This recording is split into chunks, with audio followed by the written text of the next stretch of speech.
go for X here. Lolita makes sense. Lolita is, Lolita perhaps can be the option. Oh my god. What are you thinking, Eterna? What are you thinking? What are you thinking, Eterna? What are you thinking? Estes and their Estes? Yeah, I don't know. Estes? Against Paramis Melissa, though, I think going for a clumped-up comp is a bit risky here. They will just go for the Martis first. Going to reveal the Roamer last in their composition. They want to see what they're really up against, and they choose a safer pick. The Martis, even though not as mobile as the Lancelot, is much more of a solid pick. Tankier, anti-CC, a bit better when it comes down to the lockdown that the Fredrin has. And those Retry battles still stay pretty good for the Martis. I'm wondering what RRQ is going to pick up here, right? Lemon still has yet to secure a hero. Are they going to go for the Terizla? The Arlet? Yeah. Edith? Edith is still open as well. So Thanos is a possibility if they want to win the lane. Also true. It's not Lemon style. It doesn't scream Lemon this season. Not. This season, right? So let's see here. A lot of options, but it's gonna be a Mincetar. Right. It's gonna be another Mincetar here for the side of RRQ. Still 100% Kaja as well for Vin. Signature hero. Diggy still open for the side of Alter Ego. I don't see any good heroes apart from the Diggy though. I think the Lolita is still just a solid option here. The Diggy, I don't think the Diggy works here that much. The King's Calling is at CC, so you still have to walk out of it. You do get a little bit more movement speed though with the King's Calling. Not too sure because it's a clumped up composition technically. You know, KB has said this before, but the Florin technically is an option to go for too. Global healing, global presence to get these lanes a bit more sustained too if they want to go for it. But they will go for the Lolita. Okay. That just, I think, is the safest option to go for. Game number 1 sets the tone, but so far, Gani Eterna, game number 1, the team who wins game number 1 ultimately ends up losing the series in the playoffs. GEEK SLATE, Bigetron Alpha. That's very interesting. Let's take a look at the audience prediction here though. 76% still for RRQ, and that's the kingdom for you, right? Very supportive, very ambitious as well. Very loyal. And there you go, ladies and gentlemen, game number 1 of both compositions for both these teams have been set in stone. RRQ with a CC heavy composition. A lot of AoE, a lot of sustain as well, going against Alter Egos. And I'm wondering if Alter Ego can pull this off this time around. It's gonna be very interesting to see Mincetar, Lemon, right? Still 100%. Will he keep it spotless? We'll see, ladies and gentlemen, as we enter the land of Dawn with a portal taking us in.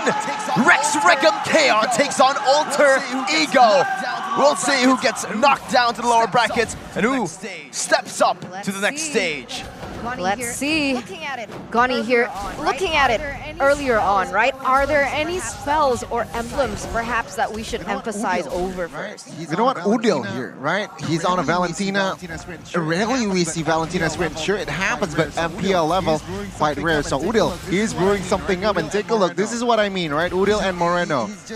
He's poking the tank here. See, he's forcing Vin in an uncomfortable round, and that gives space for Silly Boy to claim that lethal very well. Saw a glimpse there towards Moreno. Meanwhile, Clay, sure, he's on a Faramis, but he is more of a positional mid laner, right? He's more cover, he's more chill. Whereas Udil, take a look at this guy. He's not even attacking. He's opening up, face checking. Though in the lane, look at Nino already with a Bennett. Not going to be able to dodge away from the muddles, but he stands his ground despite getting poked down quite low, trying to deny Skylar of that gold cannon minion. You can already see it right now, but Skylar walks up. He will miss out on the last hit, but he will still be able to get the gold. Notice Nino, every time he's laning, these are the little things that he does in lane to get that lead, to stay in the lead in lane, denying a lot of minions. And now you can really see the brilliance if we stay down below the gold lane. Yeah, he's building up a lot of gold, guys. And talking about gold, you guys can check out the new item collaboration between UBS Gold as well as Mobile Legends Bang Bang. There's the Mia necklace, there's the Eudora bracelet. They also have the bundle UBS Gold bar. It's also present here at the venue if you guys you want to check it out. But back into the game here, you can see that the first objective has already spawned, and both teams are already centering over it. Vin with Divine Judgment still up and ready. Pi with the Bravest Fighter now going to get hooked over to Lemon's side. No King's Calling to play with. A lot of ultimates burnt out already. But RRQ and Alter Ego decide and do not commit. They will both back away. Vin, though, has pulled the turtle. Albert in a better position to secure it. Rossi with the stun now onto Vin, who's not going to be able to pop into Divine Judgment. Is down to the mid on blast, comes crashing down. And it's going to be the Martis, Sellyboy, who picks up the retribution. Pi with the Bravest Fighter, taking a call Alter HP down, as that's the damage coming through. Albert still alive with the Appraiser's Wrath. The Decimation not taking him down, and Albert will still survive. The Divine Judgment brings Pi back. Lemon trying to do the same thing now with a hook. The Pi flickers out. Lemon flicker forward as well. Not able to find that hook turtle for kill. Oh, a slide over commitment there from instead of Alter Ego. They got the turtle, then they forced that fight, right? And RRQ, they manage it very well mechanically. Oh, top side. It was a solo kill here, Lemon. And on the note of Lemon, he is on that unbending will, and he is at low HP, right? What this gives is, it's going to give a lot more damage towards Ryan, but that's what we saw. He was low. That's why Lemon forced that fight. He was ready as well, and Pi got outplayed top side. Wow, already a really good play there by Lemon, like you mentioned. Really good intelligence and knowledge over that matchup. And you can see here RRQ once again putting some pressure here down onto the bottom side. Nino going to be the center focus. Will they be able to do so? Sellyboy going to get punched down. Udo with a call Alter a bit late to the party right now as the Demuru's Passion is able to chunk Albert low. But RRQ just get a cheeky little pick and they say goodbye to the jungle. Alter Ego behind early on. 3 kills now already, what? But seeing at the goal here, it's not very far. So perhaps Alter Ego can just focus and equalize on that goal department here. It's still very balanced, I must say. Sure, RRQ, they got the three kills, but it seems like it's still all under control. Alter Ego Esports now, what they need to do is just focus and perhaps just, again, give the space for Nino here and perhaps go for the 2v2s and just give Nino the farm that he needs. Turtle is up though, so that should be the both teams' agenda. And take a look here, already both teams in that vicinity. Once again, Albert doing a better job once again, pulling the turtle, but Alter Ego claim control as Rossi jumps in with the bush. Albert going to be stunned up right now. The Divine Judgment will catch on to Udil, who still has to call Alter, steals it away! That's the without blast on the 3! And the Bravest Fighter to follow it through. Call Alter HP, going to be brought down. Skylar gets pinned. Clay with a stampede, brings them back, but only for Sellyboy to take. Rossi still surviving. Lemon not able to find anyone with that King's Calling as Vin gets gunned down. Nino is hunting for Kings, and he finds 3. Alter Ego, they're stepping up the gas here already with 1,000 gold lead, and that's going to be right after they're able to take this turtle uncontested. 4v3, they equalize on the kills as well. And that's the trigger discipline that Alter Ego has, right? You think that you're leading for a moment, but Alter Ego find an opportunity to turn things back around. And it's almost a 2,000 now. A turret on the bottom side as well. Alter Ego claiming dominance here in the 6th minute. Oh, saw a huge mistake there from set of RQ. It was them now overcommitting. And take a look at the items with the gold shift already. It seems like it helped Valentina claiming that enchanted talisman. Even Nino, take a look at this guy. No shoes, steel leg plates, Fury Hammer, and then insta BOD. So with that 1 kill and 3 assists, actually really sets the gold laner apart, right? Gold-wise, Skylar is behind 1,000, but top side, what is happening? King's Calling, Lemon with a call Alter, helped by Clay. Udil going to be chunked low, but is still going to be able to escape right now. Skylar is able to dish out some damage, but it's not going to be enough to take anyone down. Sellyboy brought back by the Divine Judgment. The go-away seals his fate. In the mid lane, a trade already attempted by Pi, but good rotations from Clay will mean that RRQ will be able to find that trade that favors them. Seems like you're still alter ego here. Seems like you're still alter ego here. In somehow a slight control, but with that fight, it actually somehow helped RRQ to turn the game slowly on their side. What happened was, it was Celiboy, unfortunately, perhaps with no information, it seems like Divine Judgment wasn't pulled off, and Celiboy just jumps in. Very sacrificial-like, right? He just walks in and take me, right? Divine Judgment pulled, and then that was the kill. RRQ, very good patience there on the targeting for that Divine Judgment. But the last turtle here is up. Will Alter Ego claim that perfect turtle? It's gonna really be detrimental for Udil here for his own creativity, but they go in. Good burst, man. That's Rossi still with the Guardian's Bulwark, actually buying so much time, but the Alter comes down. Turtle going to be the main focus for the side of Alter Egos. Then when that blast gets charged in onto the back line, finding Lemon and even Pi! Sir Pi has come crashing down, taking a cold Alter HP away. Clay forced to flicker out. The Divine Judgment finding Celiboy. The go away, plays down to pin them down. The Skylar does some damage to AoEs. That's the hook connecting to bring two members back. 2 for 1, a double kill for a Turtle. Huge play by Lemon there. He pin and find the hook on towards this two guy. In case you didn't know, that was the last patch, right? The revamp for Mincetar. You can pull multiple members now with a single skill. And that was happened. 2 members pulled down and taken down. And Celiboy, man, 3 deaths already. You need to chill out, but top side, 3v1. Oh! Sir Pi says, I'll take a 3v1, I'll take my chances, but Skylar escapes. Pi still in the midst of it all, surviving a 1v4. What is this guy on, right? Like, even though RRQ won that team fight previously, Pi's follow-up onto Rossi was really quick.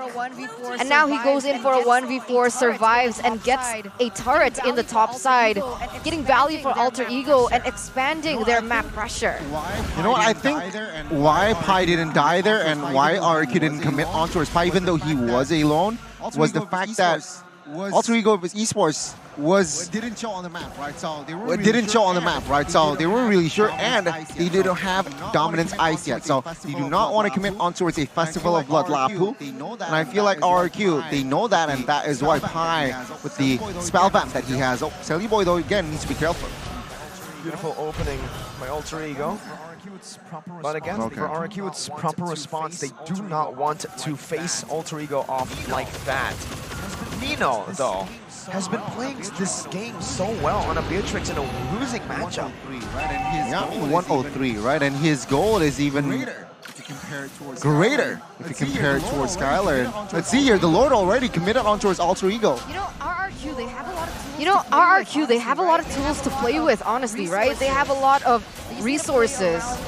They just need to play around this intelligently. I think most of the times they get caught up in the Numnon Blast onto Rossi as a co-initiator, but here we go, another concealed play from RQ. Numnon Blast, no charge, then it connects onto the back! The Ultra comes down, Celiboy wins the retreat battle! The Nibiru's passion guns them all down, but they're all stuck in the King's Calling with Skylar free hitting. It does not matter. Alter Ego took everything and they just ate it all. That's the thing. My goodness. That's the thing. Yeah. That's the thing, right? That's what I'm talking about, right? RRQ, they go in for a initiation, but it gets counter-engaged by Rossi's Numnon Blast. Beforehand, we saw that it was able to hit 3 members from RRQ, and then Alter Ego were able to follow up on that stun. They need to play these team fights differently. Very differently here. Item-wise, though, Lemon has that Dominance Ice, so he needs to be close on Pi. He realized that Pi, with that Dominance Ice, is going to be a monster, right? So finally, Dominance Ice collected by Lemon, but I do feel like Haja needs to build Dominance Ice as well. One Dominance Ice is not enough to counter Pai's Lapu. And on the other side, it's just, man, Nino, he is just unstoppable here. Sure, he has a respect item there with that steel leg place, but after that, it's just full-on damage, right? With the flicker now, he might look for a play here. 3,000 gold lead in hand with the Lord. I feel like Alter Ego can take all inner turrets out. Yeah, the damage he's able to output even onto the turret. The siege potential already there here for Alter Ego. And we were talking about the player's gold, right? And Nino, 1,000. A little bit more than Skylar right now. He's falling quite far behind. He is falling quite far behind. He is falling quite far behind, right? Earlier it was 1,000, now it's still 1,000 here in the range, 1,020, 200. But it's just Nino giving the farm. They understand, they centralize around Nino here in that mid game towards that late. So in that early, what happened was it's just Nino farming like crazy. Very, very good execution, it seems like, again, from side of Alter Ego. Now, RRQ, they're in the back, but what they need to do is just play reactively, right? You have the divine judgment, you have the go away, just wait for Alter Ego to get the over-commitment play and then exploit that mistake. So Alter Ego, they need to not overcommit, but RRQ, they need to hope for Alter Ego to overcommit, to play more reactively, right? You have the call alter, you have the go away, so don't go for the aggressive playstyle, especially you're behind at 4,000. That's not good. I feel like even the next 25 seconds here in that Lord, just let it go. Just opt for defense here. Alter Ego, just don't overcommit if you really want to win game 1. I think right now, for RRQ, there's not really much they can do when it comes down to getting the map control back. Alter Ego will definitely be able to push the pace, and again, just enter the enemy jungle. Sunny Boy use the retribution there, so they won't be going for the Lord for another 20 seconds, or maybe 15 seconds. Does give RRQ some time to actually react to the plays being made by Alter Ego now. Very questionable move there. Why did Sully Boy use the retreat? Now RRQ with that information, they will be able to contest, right? Looking at the far lane is also pushing. And let's see a pipe. It's a hook from Lemon, but it's only on to Sully Boy. That's a target that they kind of want to get hooked. Bottom lane, like you mentioned, is slow pushing towards Alter Ego, but they do still have a tier 2 there, and I think they will just try to let the minions build up with the tier 2, clearing it out. So instead, builds back to RRQ. RRQ, they need to be careful about Rossi RRQ, they need to be careful about Rossi here. Conceal play.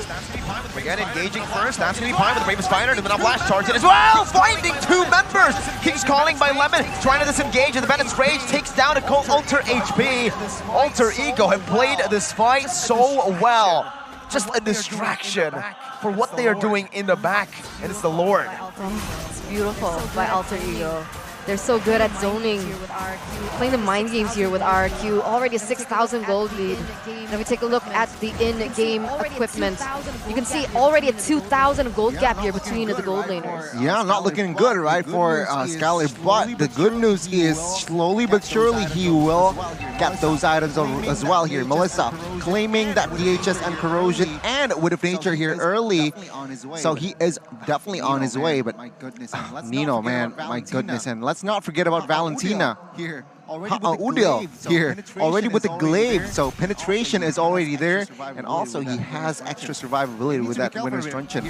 They need to be careful here. Also, I want to do note that Nomion Blast, man, the timing has been impeccable. Definitely. Divine Judgment bringing Pine back right now. That's going to be pinned down as well, but it's Blast once again is going to be charged in with the King's Calling, connecting onto 4 members. RRQ are going to collapse. Everybody thumbs up. Who's winning the fight? It's an all-out brawl. Nino gets taken out. Rossi as well. Alter Ego cracked 2 base turrets though, so they haven't found the value with the Lord. Winter Truncheon being popped to avoid the Praiser's Wrath damage, but Uda's going to be brought back to the team, and Clay takes him down. RRQ still showing signs of life. 2 inhibitor turrets get taken down by Alter Ego, but RRQ have found the right idea.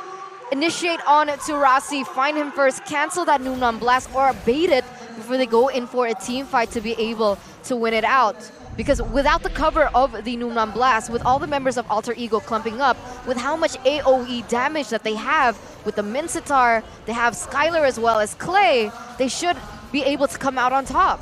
Yeah, I mean, with the flicker King's Calling play, right? Lemon was just cheeky. He still is just very, very intelligent there. And with that, right, 3-man, 4-man was caught there. And they were hard to, you know, maneuver around. It seems like RRQ, they were able to win that team fight, though. They have to sacrifice 2 inner turrets. Let's see here, it's another reset, but Alter Ego, take a look at the gold lead now. It's minute number 16, 2,500 gold lead it's not too bad for Alter Ego, right? See, gold earned even, it's a minus. So Alter Ego, they didn't win gold-wise there in that Lord push. It was actually RRQ managing to find the success. Damage dealt though, take a look at the top 3.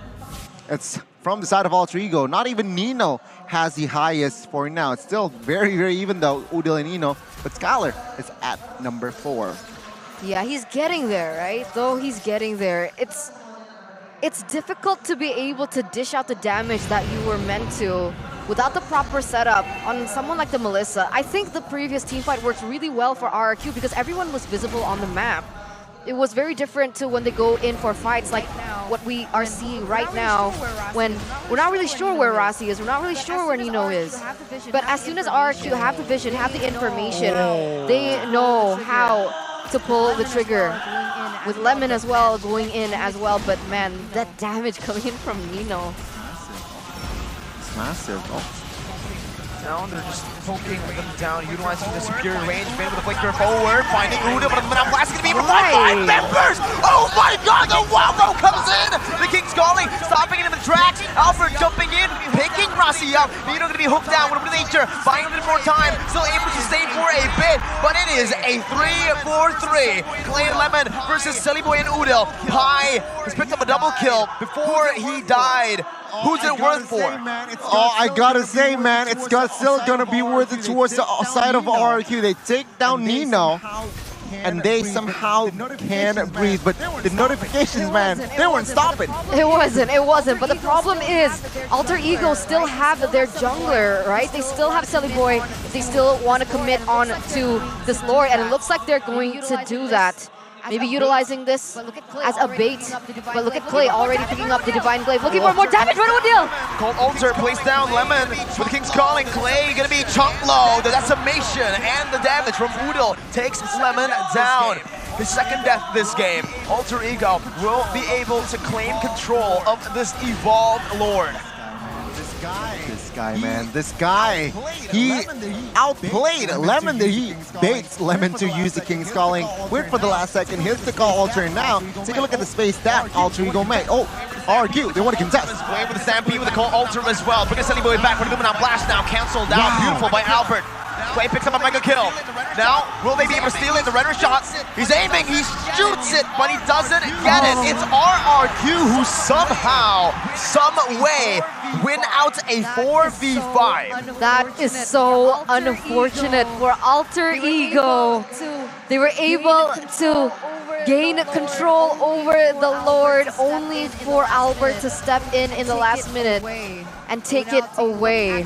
We're now taking a look at the in-game equipment here in the 20th minute of the game. Wow, take a look at the item, right? Vin, bleeding time. So the Divine Judgment here the cooldown will be reduced. Also, this Rose Gold Meteor here for the side of Lemon. So he wants that extra shielding here, knowing that perhaps he also wants damage, but he needs that defensive items. He went for the Rose Gold, very intelligent as well. And Lemon adding Golden Staff. Wow, let's see here with the charge. Will they be able to gain the win? But it seems like still the high ground for side of Alter Ego is quite strong. And again, with the Divine Judgment finding Udil! Nino with the Bruce Passion, dealing some damage, taking the Gold Alter down, but Nino gets slain by Skylar. And that's Sillyboy next on the chopping block. RRQ trying to look for the Annis. Pi jumps in with the Raven Spider now, on to 5 members, still sustaining, but in the end he will fall. When the King calls, the Kingdom answers, and game number 1 goes to Rex Reckham Camp. GG RRQ leading the series first in a best of 5. Their power spikes finally surfaced and they knew it. They used that, they pulled the trigger, and Alter Ego were overwhelmed with how much aggression, how much dive and CC that RRQ had. It was a very textbook RRQ. It was a very textbook RRQ. I mean, in it as a very good, very clinical, very sharp. After the turnaround there, it was just so hard for Alter Ego to reclaim control. They need to slow down their pace. but they just kept on going like they were still leading, but that was not the case. That was the late game already, right? Skylar, who was behind items, that was the late game, so he is already at full items as well. The Melissa was very, very nuisance, but RRQ with the comeback though. That was a 6,000 gold lead for Alter Ego that was turned around by RRQ, right? And it's interesting. I feel like in the beginning of the game, RRQ, they had really good tools to work around, right? They had Mincitar, they had Kaja, they had even the Faramis with the Shadow Stampede. But the problem is, every time they go in for an initiated play, there's not enough damage to follow through, and therefore the counter engage from Alter Ego was that much stronger. But as soon as they were able to obtain those damage items, like you can see even at the end, Mincitar picking up the golden staff, right? Because that's the cool thing about Mincitar now. He's no longer a tank, but he's more of a fighter, right? More focused on the basic attack and the attack speed of the King's Calling as well. So Mincitar had damage built in. He even had the DHS at some point. You can see that even Clay on the Faramis picked up the Divine Glaive finally, and then the damage was there. So as soon as Key, I keep thinking about Key now. As soon as Clay goes in to follow up the initiation coming in from the Kaja or from Vin, they were able to follow up, and then the Lolita didn't have enough time to go in with the Norman Blast because it was already initially cancelled by Lemon. You know what, a very good, solid start, I must say, Force out of Alter Ego with the tempo. Their keys to success was their need to control that early game, right? Which they did with the 3 turtles that they collected.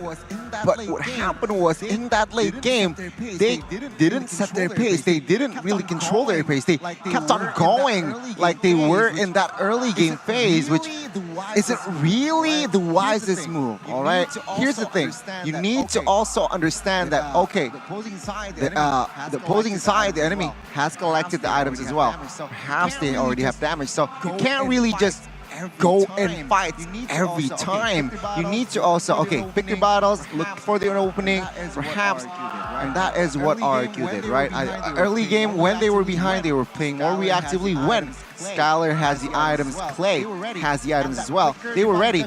And that Flicker Divine Judgment, finally, we are seeing evidently, right? Earlier on, there was no Flicker Divine Judgment at all, because that Divine Judgment was saved by Vin to perhaps anticipate the initiation from Pi or from Sally Boy on that Martis, which was what happened, right? Sally Boy entering and then Divine Judgment. But when RRQ, they're ready to fight, they were activated, then that Flicker Divine Judgment play was activated. Vin knew, Vin understood his assignment, when to do it, when to flicker in, and that was, I feel like, the main concern, right? The item build here, it was quite a long game, 20 minutes in time, and take a look, it was 18 to 10, so kill-wise, it was massive, right?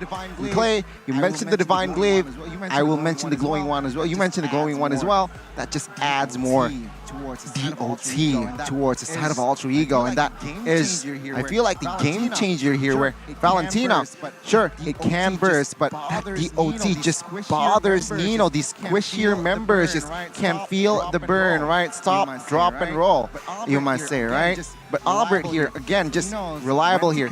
He knows when to contest neutral objectives, which was the 3 turtles. It was very hard, but then the Lord he only needs one Lord here to just be reliable, be on point, and get the win as well. Vin, I mentioned earlier about the fleeting time, and Oracle here because he has that extra healing. But unfortunately here for that, Sally Boy here, early game he was a little bit reckless towards that late game, also a little bit reckless, so perhaps he needs adjustment entering game 2. And game 1. it was just Lemon. I feel like Lemon just played a huge part as well with the ult, with the item walls as well. So with that in mind, remember, Lemon is still at 100%. Well, Mincitar is still at 100% with 3 teams in the hand. So game 1, what was different as well, it was these 2 ultimates, right? It was the King's Calling and the Divine Judgment. That 2 ultimates that I feel like the game changer, where Alter Ego, they got the control in the early, they got the control in the mid, but what happened was they got a little bit overzealous. They forgot that this 2 ultimate was in the hands of RRQ, in the hands of Lemon and Vin. And after that, RRQ, they exploit that, right? They wait that flicker, King's Calling the bot side, change the pacing. Alter Ego, they weren't able to reclaim, unfortunately, here. Let's take a look at the categories here. Rich Guy, still the side of RRQ. But the carry, man, the losing side. The carry is the losing side. Nino on that Beatrix. Gone one will be the Kaja here again. Vin, very reliable roamer. We are seeing it again in this game. Readjustment here, Alter Ego. I feel like in game 2, they need to control their pacing. All right, you can't go hard 100% every time, early game to the mid game, but I feel like that was it. That's what happened, right? Scholar on the Melissa, he didn't really pop off in this game, right? He was perhaps just to deny that pick away from Nino, but he played splendidly here. He was behind, so his impact was a little bit somehow shadowed, right, from side of Alter Ego. But after, when RRQ gets the turnaround, it was GG. It was very hard for them to replicate the family-driven persona, family-driven brand that Alter Ego likes to embrace. And it seems like it kind of backfired. Gold Curve, this is a little bit dramatic here, it seems like. Slight RRQ in that early minute, and then Alter Ego for the most part, early mid towards that late game. And after minute number 18, it was actually RRQ. They were the ones dictating the pace. They were the ones saying, yeah, let's fight. I want to fight. Let's go for skirmish, fight. I don't care. We're ready. You're not. And I feel like that is where RRQ has that slight edge. They just know when just to back off. All right, okay, you're leading 4,000, you're leading 6,000. I'm gonna play my game. You get the Lord, we don't care. Alter Ego, they need to control their pacing here in the second. When you get the early, you get the mid, you don't go whole hard every time. You need to also slow down your pace. You need to also breathe for your team, all right? And I feel like that should be the approach for side of Alter Ego entering game 2.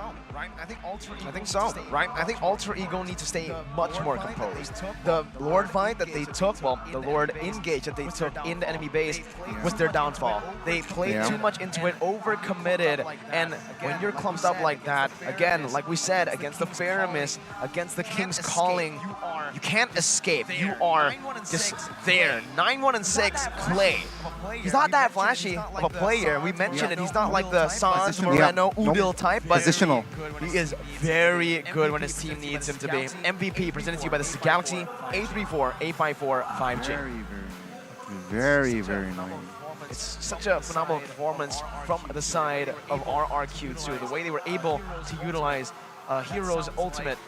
That sounds like an ultimate made for RRQ. The King's Calling. I had to play with the words there in the end because of how poetic it was. It truly wasn't. Now we're getting glimpses of a new combo, right? Yesterday we saw the Franco and the Mincitar, and now we see a different combo. It's the Kaja and the Mincitar. But now we're going to take a look at the heat map here for Clay for the first 5 minutes of the game. It's going to be very interesting, right? In that early game, it was here in this current play, in this particular play, was actually Alter Ego. They got the turtle, but they commit more onto the fight. But after that, after minute number 8 here, it was actually here. This is the game changer here. King's Calling on towards 4-3. It was just RRQ members there jumping over another. Alter Ego lost 3 members. Meanwhile, Lemon only being the lone casualty inside of RRQ. After that, Alter Ego, they need to slow down their pace here, but no, they go all in. Sure, they got 5, but chill out, all right? Chill. They got the Lord here, right? But Also, you need to learn to chill out, stay, breathe. All right, you want to reclaim control by showing that muscle is better, but no. This is where the game changer again. RRQ after that pick off, it's just GG. It's very hard to defend with 4 members. And after that, it's a lesson, right, for both teams. Alter Ego, though, remember earlier, Mirko mentioned where game 1 in day 1 doesn't matter. You win, but throughout the series, you're going to lose. Are we going to witness that again? Right? It's a mentality, right? It's important. It's in your mind. It's in your mind. It's on your head. Is it though? Is it? Is it though? You need to conceive, believe before you achieve. Conceive, believe, achieve. Conceive your move. You gotta be a samurai. All right. All right. There you All go. right. Be an average All rogue. right. All Gotta be a right. samurai. Anyway. You know, man. Anyway, so that was game number 1, guys, between RRQ and Alter Ego. And like you mentioned before, which is quite interesting, during the playoffs, the team who's able to get game number 1 usually wins out in the series. So usually loses the series. So will RRQ kind of break this curse and show that they can stay consistent up until the very end? Because consistency is key, right? Consistency is important. But another thing that's important is the device that you're using. I'm using the Galaxy A345G. It's right there, actually. They decided to. Can you take it? I need to check some messages. Take it? What? Literally? Take my phone. Take it? Yeah. Literally? Yeah. Seriously? Yeah. Oh. For real. Okay. Oh. I gotta check all the Okay. apps and I gotta, obviously read out the specs from here, right? Oh, because where okay. else am I gonna be reading it? So go ahead and check it out, guys. 256 gigabytes of memory. I can see it right now while I'm checking it. And oh my god, Exynos 1380 processor, 5000 mAh. Man, I charge it once and it's done. I use it for 2 days straight. As long as you are awesome. And you're with this phone, you are awesome. Eterna, a lot of people say, Mirko, okay, you got a cool phone, you got an amazing phone with 3 cameras. Alright, sure, but it has to be expensive. No? No, it's not. Maybe even Sarashi's phone is expensive. My phone, it's pretty good. Budget friendly, 4,999,000. You can also get awesome deals up to 1,162,000, including cashbacks of 300,000. So it's practically free. Practically free. It's basically nothing. It's like For a phone. It's like everything, but very. Just gotta play some. I'm gonna play a game while you do that. Everything and everywhere all at once. Interesting. That I watch on my Interesting. that I watch on my Samsung phone because guess what? Crisp clean. For sure. Can I see it? Can I see it? Oh, it's so cute. Oh, it's so cute. This is how you guys ask me a whole lot of times. Here, I can actually download and check out some websites too. Wait, sorry. What app is this? This is Sinopolis Oh. right here. It's my Oh my tickets to God. watch So at that's how you Sinopolis. get the deals. Oh, so from that's how you get the Cinepolis. deals from Cinepolis. What other Yeah. deals do they have? What other deals do they have? Well, if you see right here, it's actually Cine X MPL with a 20,000 discount. I've been watching movies for practically free. Amazing Oh deal. my And I heard god, that that's the an amazing deal. And I heard that the audio of the cinema is insane, right? 7.1 audio all around you quality, if I'm not mistaken. And You guys should check it out. you know what? yourselves. Go You guys ahead should check and it out get the yourselves. Go Cinepolis ahead app. and get the Cinepolis app, or go ahead and check it out on the website. Or if you're too lazy to do that as well, go ahead and scan the QR code down below. Mr. Goni. Mr. Goni. Mr. Goni. Bot side. Bot side. The QR code is bot side. Bottom left. The QR code is bot side. But now, I'm kind of interested. Right, Minsitar. Is it always damage or is it usually tank? Because today we saw damage. I want to know yesterday if they also built damage, and I also want to know more about the Indomart Point Coup promos. Oh my god! Many. How did you get that many? It's because I shop in Indomart, and with this app, ladies and gentlemen, you guys can get all you want. I think Eterna, you're so surprised because you have claimed a few rewards yourself. A little bit, but not as much as his. What did Of you course. get? What did you claim? What did you Because get? What did you claim? I claimed a lot of skins, a lot of ML skins, and also merchandise. Just download the application and become a member, alright? Always have and always use the Indomaret ONIC because there are a lot of free products or exclusive gifts that just varies and very attractive, Wow. very intriguing. And also the promos, for those of you who watch in MPL Arena, you can also directly visit the Indomaret Points booth to get exclusive merchandise. But this is going to be the game recap here. It's very close, all right? I got to say, it's very close, but unfortunately, Alter Ego, they could not pull off what they started. They got the early game, they got the mid game, they got the late game, I must say, but that overcommitment. Take a look at Nino, man. He's relaxed. He's focused as well. Hopefully he can Unfazed. stay in that attitude, right? Because If you ask him, are you panicked? No. That's his answer. panik nggak? That's his answer. Nino. Oh my god, I'm so done with miracles. I mean, I just got the joke. yesterday was 2-1 for Bigetron, and Alter Ego didn't seem to panic, right? They said no. Who panic? Alter Ego didn't seem to panic when they were down 2-1 against Bigetron. They were chill, and then they equalized, and then they won. Yeah. What happened in Miracle? Clay though, he doesn't look angry. Chill. He looks angry. I don't know why. I don't know who angered Clay today, but remember, usually when the interviewer, when Bigetron Rockstar asks Clay, why are you so good today? He says, I usually don't shower before big matches because it gives me a buff. I hope he didn't shower today. Let's hope he doesn't shower today. But ladies and gentlemen, once again, welcome back here to game number 2. Let's go.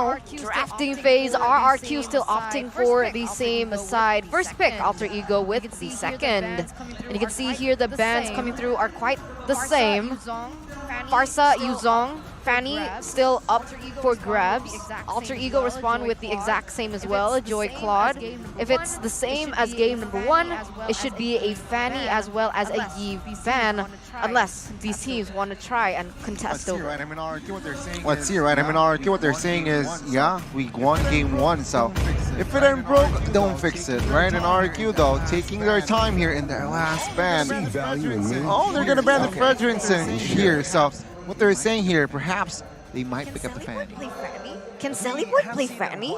We have seen it once this season, and he has won on it, so it is a possibility. Obviously, I do think when it comes down to Sallyboy and his Fanny, it's a bit slower than, you know, the crazy mechanical Fannies, but it's a bit more calculated for Sallyboy. He's grown as a boy. Like I said yesterday, it's not Sally Boy anymore. He's Sally Man. Sally Man. You say that every Alter Ego. Hopefully, right? Because the last time I was scrolling through something. A boy is a man. Exactly. Is he, though?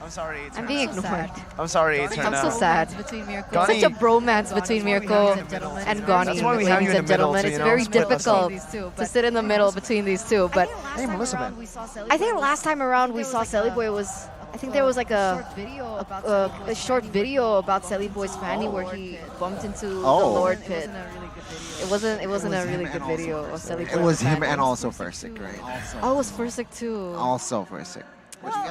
Hopefully, Hopefully. I mean, there you go. No Fanny ban. No Fanny, no Melissa. Oh no, sorry, no Give ban. The Melissa was banned there. RRQ now.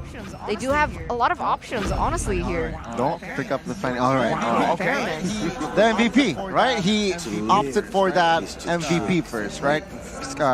Clay seems very comfortable on that Ferris for a reason. In game 1, 9-1-6. Very scary. Ooh, very scary indeed. Alter Ego now. What are they going for? Are they going for the same route? Fredrin Valentina? Or Fredrin's ban. Fredrin's ban. Oh. So Valentina, Minsitar, Eve is an option. Kaja is open as well if you want to deny the Fanny away from RRQ. Too early for the carry, I believe, still, though. I think Kaja is a solid pick, but I don't know if it's Rasi's style. So Valentina and the Beatrix.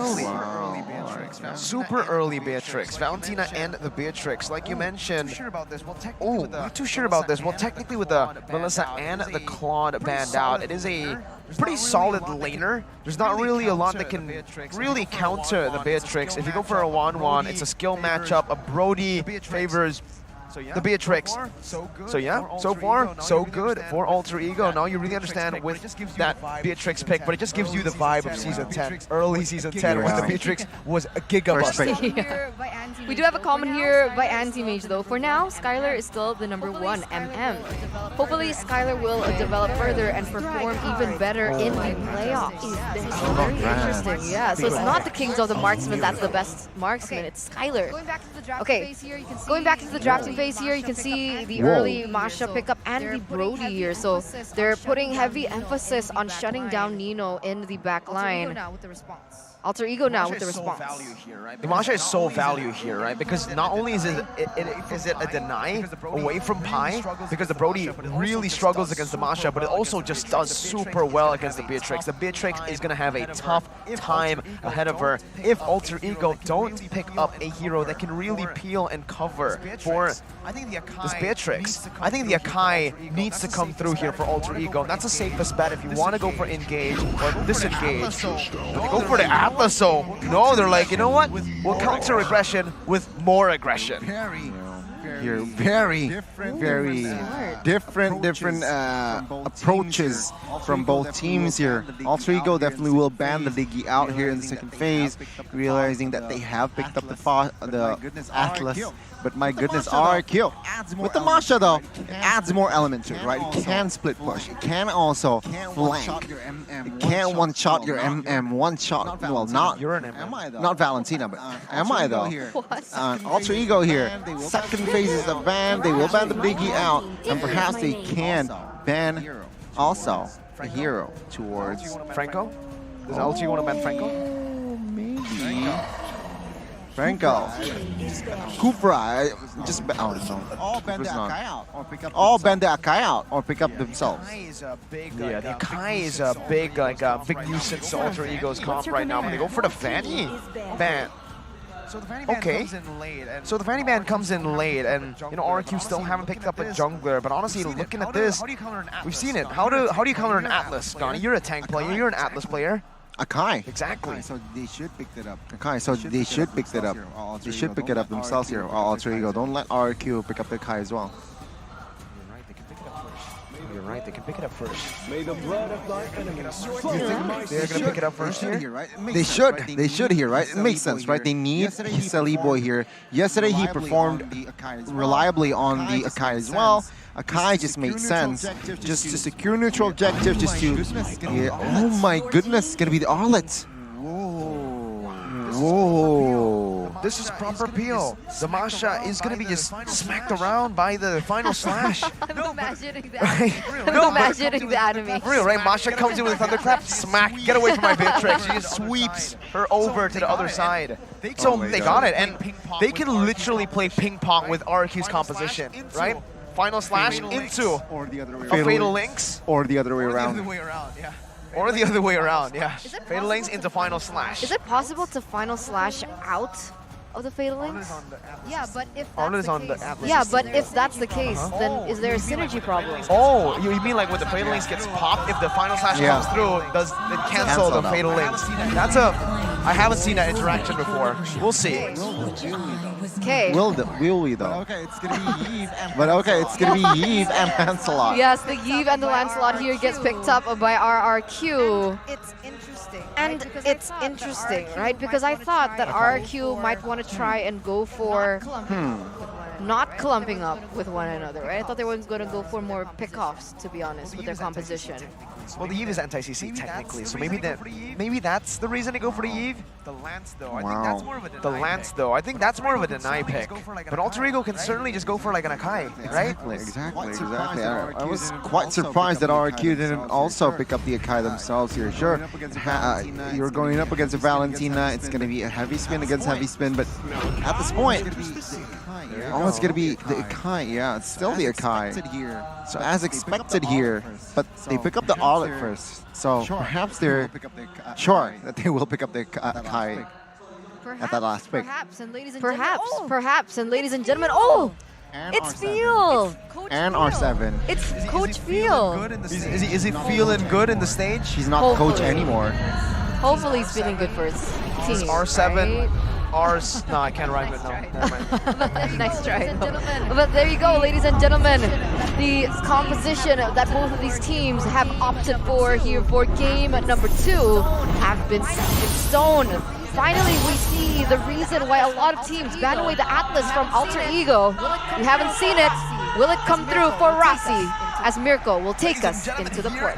Ladies and gentlemen, here it is. The Atlas that has been respected the entire 2 days of the playoffs so far has finally been picked up by Alter Ego. Is this the signature shadow pick for AE, or will RRQ take it a match point with game number 2? Welcome to the land of dawn. Let's see. And RRQ here, they respect the Atlas instantly, right? 2 purifies already on the board for Clay and Vin, saying, yeah, you want the Fatalings, bro? I have the Purify. So it's going to be very hard here to somehow, perhaps to connect that Fataling. But I do want to add, SLATE has that heavy spin, so perhaps Atlas and Kai can bait the Purify out here. Let's see though, Execution Pi will have the Tenacity emblem here on that Arlet, so he wants sustainability. He doesn't really go for the damage Arlet. He doesn't want to go for the concussive blast Arlet. He just wants to go for sustainability, but Udil forced to use the flicker early. We completely forgot, by the way, it's Finn who's flexed the Faramis into the roam position, right? So the Yi pick in the end was basically showing that they can flex, they can pick up something different here. And so far in the lane, Skylar's actually doing a real good job. And this is how you take the Brody lane against the Beatrix, honestly. Just shove. Just shove for dear life until you get a level 4. That's when you actually start to win, or you have a chance to win. And yeah, it seems like here looking at the compositions again, it's going to be Unbending Will. 2 games in a row for Lemon, but Albert jumps in. Just poke. Yeah, just poke there from RRQ right now. They don't want to overcommit onto anything just yet here in the early game. Realizing 11 seconds left on the clock for the next neutral objective to spawn. Alter Ego, you can see SLATE here starting to anticipate RRQ setting up. You can see him there first as well. Clay is not yet a level 4 though, and Udil is, so maybe that's something that they actually can work with. There you go. SLATE still saving the heavy spin though. RRQ want to try to bait it out before this turtle take. Rossi is rotated down below as well. 11, level 4. Gonna be chunked down. His whole HP bar is gone now. Vin, the Stampede, tries to run away, but it's gonna be the combo onto Vin. Resets happening with the final slash as well. First blood, Vin popping to call Alter a bit late, and after the collapse coming in onto the back. Retreat battle, and it's gonna be Albert who wins it with a retreat or level advantage. Pi looking for one more shot, takes Lemon down. 2 kills for the turtle, but Albert wants to make it an equal trade, and he finds it. amazing mechanics, right? By Albert, and my goodness, what an early game already, action-packed. What a Fatalinks! What a Fatalinks! You're right, and it seems like here Nino will opt for that quantum charge, but oh my God, Albert caught. Albert with a signature assassin. Don't doubt him, man. On the Lancelot, he is going to style. And right now, he's 3 levels ahead of SLATE. Vin jumping in again onto Nino with a Stampede. Brings him back just a bit, putting some pressure down. But about to trade does so much. Albert, though, wants to do some more. Wait a minute, he's going for the kill and defensive execution out. Gets him out of the call. Alter by Vin to follow it through. The Thorn Rose just a bait, and Rossi will fall as well. Pilot for the reset with the final splash. Bring them back under the turret. Skylar taking low. Udil looking for the kill as the torn apart memory comes down, but Udil finds some compensation. RRQ, who's it worth for in that situation? You know what, I gotta say, it's gotta be worth it for side of RRQ still, right? 1,500 gold lead they have established, and sure, they got the, one member was taken down there, but it's still a good white rotation. Can we appreciate the beauty of that chain of events, right? That was insane, right? Vin goes in with an on-point called Alter to save Albert as he was about to get taken down, but then Pi goes in after with a final slash and deals the damage and takes him down eventually. That was very entertaining to watch. But now, like you mentioned here, RRQ is going to be leading in a certain amount of gold, but it's actually shrinking here. RRQ though, they do have a turret in the top side taken out. So they are going to have a little bit more map pressure when it comes down to it. They just need to shove the lanes a little bit in order to manipulate that, to utilize it to take this next neutral objective, which is the turtle, and that's exactly what they do. SLATE already poked down right now. Spy tries his best. Oh, even the final slash there. Committed onto Albert, not going to be able to find a connect. Albert will find some execution. SLATE with the heavy spin, but it's still going to be the baby alien who secures the turtle. Pinned down, fatal links onto 3. Albert still somehow surviving, but it gets chased down under the tier 1 by Udil. He takes the kill out. He says, you know what, take the turtles. Alter Ego, we don't need it. That's worth it, right? Take a look at the domino effect where already mid-side falls and Alter Ego. Oh my god! They might catch Skylar here, but still Skylar has enough resources to escape. Yeah, he does. Luckily for him, right? Because it's unfortunate if you use someone like Brody that can scale much quicker and be shut down in the early phase of the game. But once again here, Alter Ego claiming more dominance over the map, punishing Lemon here in the bottom side. Is he going to be taken down? Yeah, for sure, I think. He's just trying to buy some time. Thunderclap, just to give Nino a big smack before he goes down, right? Just to give him... Stop. Take a defensive smack in the face. Man, item-wise here, Brody already on his way towards BOD very, very well, but he is still behind 500 gold here compared to Bigetron. But bot side, another engage. Bandit's Rage, fatal links! Oh my god, it's a 3-man! It's a heavy spin to follow it through! No follow-up though, Nino with the Mure's Passion now, under the turret! It's all good, Nino with a flicker into Clay to claim the killing spree! Alter Ego, once again, take the lead back. 0 casualties. It's insane how they're playing this. Their rotations have been prime. And you can see they instantly take the gold back. 1,000 for them. And taking a look at the gold differences here, this is where it gets worrisome, right? Nino and Skylar already almost at 1,000 gold difference. If this continues, it'll be very difficult for RRQ to shut them down, realizing how pressured Lemon is. Very back and forth, but for the past 3 minutes, it was Alter Ego just claiming control. Now let's see here, RRQ, they managed to steal the turtles away. Will Alter Ego finally get this last turtle here? Let's see, Albert still want to contest. See, opening it up for his team. Lemon, 1 HP bar taken out, goes for the Thunderclap onto SLATE, and that just gives free reign over to Nino right now with a render shot onto Clay. SLATE claims the turtle with a heavy spin, crossing the fatal links onto Skylar. The Call Alter comes down, but it's not enough to save Skylar. Very squishy Call Alter HP with him building tank. Nino picks up the kill, and Alter Ego, this is the chance once again to claim that mid-game control. They're going for the bottom side now here, guys. They're claiming more control over the map, taking the turrets. 2,000, almost a 3,000 gold lead, and Nino is farming very healthily. 315 already here. Level 10, 2 levels above Skylar. That's not a good sign. That's not a good sign, right? Not. But remember, game 1, RRQ was in a similar situation here. They were behind 4,000 gold, almost 6,000 at one point, and oh my god, they're engaged here by Rossi. They will not commit on towards the fatal links just yet because he knows that Albert can just dodge away with the Thorn Rose and also perhaps the Phantom Execution. So Alter Ego, very good discipline there, triggered by Atlas. Did not go overzealous, wasting that fatal links. But this is what I meant, right? Alter Ego, they got them early, they got the mid, they are still controlling the mid. This is what I want to see. Some control, right? Some poise here. They're early, so just take a breather. Don't go fight. And this is what I feel like the adjustment from side of Alter Ego Esports is quite evident. Here's the thing, right? Even if this goes into the late game, Alter Ego should have a little bit more to say about the late game, no? With the Brody and the Beatrix matchup? Alter Ego should be favored.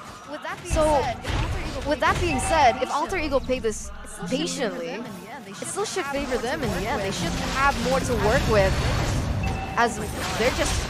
Oh my god, Albert has no blue buff. No purple buff. I mean, without retry, right? I mean, both these junglers did not utilize the retry, but getting that purple buff away from Albert is going to be a bit more punishing. But I think right now, yes, if they go to 20 minutes, both teams goes full items. Alter Ego does have the advantage, but if you're Alter Ego, I think you want to utilize the gold lead and end it ASAP, right? Because in the late game, RRQ makes a lot of these crazy pick-off plays that can turn the game around, similar to Beloy. Lemon, Rossi gets picked off in the top side. Rossi didn't even use the Fatal Links. I had to check just a bit there. But yeah, no Fatal Links committed. Nope. And even 11 popped the sprint there, so the resource sprint, and he's still taken down. 5v4, Lord fight, let's see. Albert now trying to run away. Oh, beautiful moves, but it won't get you to Lord. Alter Ego will be able to take this with a pick onto Lemon, who needs to stay aware here. Third death this game. 1-3-0. It's not looking good here. Already Yeah, it's not looking good here. Already 4,200 gold lead. Udil again picking up another item there. Divine Glaive, more magic penetration. So even if RRQ want to build defensively, the damage is still going to come through. The problem about the Valentina is that you don't really feel the damage come through, but look at this come through. There you go, the Vengeance procs coming down. Lemon can be bursted down, but he's still going to be able to survive for a bit, but a final splash brings him back. Udil in the midst, now trying to find that kill. It's the Reno shot from behind. Fine now, getting saved by the Cult Alter. Rossi's still waiting on the Fatal Links, and he brings 3 members back. The Cult Alter gets placed down, but Pi dives in, and Nino is massive. 6-1 and 6. The concealed play now from Alter Egos. Albert jumps into Phantom Execution, clearing the Lord out now with the Thorn Rose as well. Getting out from the perfect match, getting out from the CC, but you can't get out from basic attacks, Nino. Oh my God, this man. I want whatever he's having, sir. Nino again displaying the qualities in the marksman area. He has this dexterity, it seems like, right, with his fingers, and it's just unstoppable here for the side of Alter Ego. 5,000 gold lead already in hand. RRQ, not looking good, right? Sure, they have a strong high ground with the Eve, with the Barodia, I must say, to just wait and play reactively and that call Alter from Faramis. But need to be careful here because Alter Ego, they realize their mistake from game 1. Take a look at this. Now, they're not looking for fights. They know when to slow down their tempo here. And RRQ, less game to play around with here, as it's just Alter Ego now, just waiting a minute to take down the Lord. I agree with you, right? And it's I agree with you, right? Like And it's because I feel like RRQ have less tools to work with.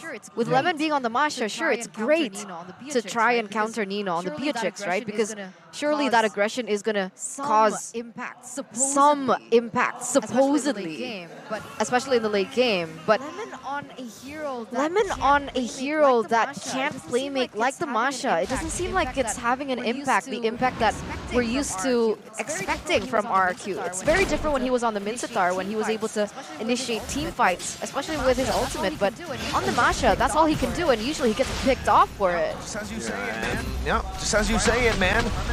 Right on cue, but Lemon is still going to be able to survive this time. I don't think Alter Ego wants to, commit their resources to a 1-4 Masha. Better used on other members. Orange buff stolen away though, so Alter Ego gotten what they came for. Exactly, and it seems like now with the pull off, right? Yeah, very strange as well. And remember, in that draft, they secured Masha in that first phase. So a very hasty move, I must say, from the side of RRQ. They saw that Beatrix pick and they insta-picked that Masha, but it doesn't really make sense in the grand scheme of things. But let's see here. It's going to be the Lord take. Albert, though, in that vicinity, already somehow signifying that he wants to contest. And Alter Ego will focus on Lemon first. Thunderclap to Nino, dealing no damage. Fatal Links as well. Lemon will fall again. Vin with the cold Alter. Vin. He should be dead here. He has the Purify. That doesn't help you get out from the damage from Nino. Rossi buys the Immortality. Rose Gold built up by Nino. Pi wanting to steal away the purple buff. Clay gets it in the end, and Alter Ego should be able to just push the tempo. Albert used the retry. There you go. That's lemon. For you, I guess. That's lemon for you, I guess. Great. I mean, It's not looking great. I mean, now Alter Ego, like you mentioned, they're going to get a Lord uncontested here in the 14th minute of the game. They feed 2 more kills onto Nino on top of everything. it's insane here. And it's insane here. Rose Gold Meteor. I think Rose Gold Meteor with the change in the patch has been such a viable option for marksmen to use. Or even fighters, right? The fact that it not only gives you shield but more movement speed when it comes down to it is going to give you a little bit more room to escape, but there's also damage built in to that item. But finally here, Alter Ego, they're going to siege from the mid lane. Oh, Clay gets dropped back by the final slash. Alter Ego going for it now. Lemon gonna be stunned up. Thunderclap not able to dish out enough damage onto Nino. It does buy them a little bit more time though, but Lemon should fall for the 6th time this game. But the heavy spin that locks him down. Nino is legendary. Alter Ego with an 8,000 gold lead, marching into the base, wide open. The Phantom execution buying a little bit more time, but the Fatal Links brings all of them back for Nino and Pi. Welcome to game 3. Alter Ego strike back. Amazing, amazing performance there by Alter Ego. They knew exactly what the game plan was from the drafts, and they forced and was able to utilize the Atlas Fatal Links to get a lot of pickoffs on the board, and then they use it to get more objectives on the board. So it wasn't just pickoffs, it wasn't just team fight, it wasn't just skirmishes, but they were also able to translate the objectives and a lot more discipline to what we saw in game number 1. A lot more control, right? A lot more poise for inside of Alter Ego. And it seems like this time around, RRQ couldn't find that loophole with the composition that they drafted. Yeah, with the Masha, can't really play around much. You can't really create that impact, right? Just like in game 1, that King's Calling play was the turnaround. But this time on the Masha, question mark, right? And remember, the Masha was picked very early on, so perhaps next time RRQ, they need to take a breather in that draft. Don't respond immediately, right? Look at the grand scheme of things.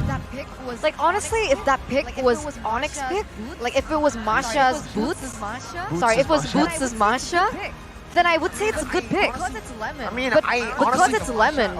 I honestly feel like the Masha didn't perform, but the main concern here was just everybody else also losing out, right? Sure, the Masha was 1 and 6, but Brody was 0 and 5, I believe, or 0 and 6. So again, you know, we gotta take a look at the entire team here, and I think what would have really helped them is something that can disengage. Doubling down on the Lancelot when the Akai is open, giving away the Akai to a comp that already has an R-lit Atlas.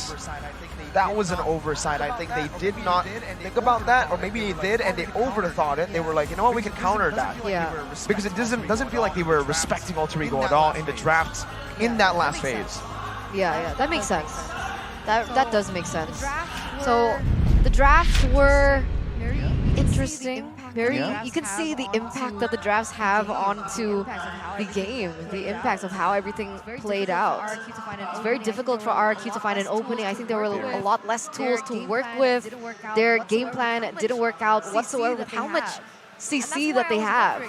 And that's why I was wondering, right? Because Alter Ego, they brought in a composition that was very CC heavy, right? They had the final slash, they had the heavy spin, and they also had the Fatal Links coming in from the Atlas. Sure, they have 2 Purifies on the side of RRQ, but there's 3. So you can always just bait that Purify out and rely on the next CC to pop in. Massive flaw.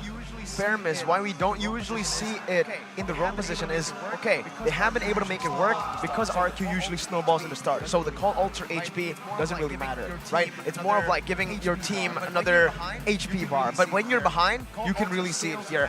Call Alter scales with magic damage. That was a change they made right after revamping the hero. And after that, we just rarely see the Feramis being brought into the roam position, and they're still trying it. You can see Call Alter, gone. It's actually additional CC for Alter Ego, because once the Call Alter is gone, they all get silenced.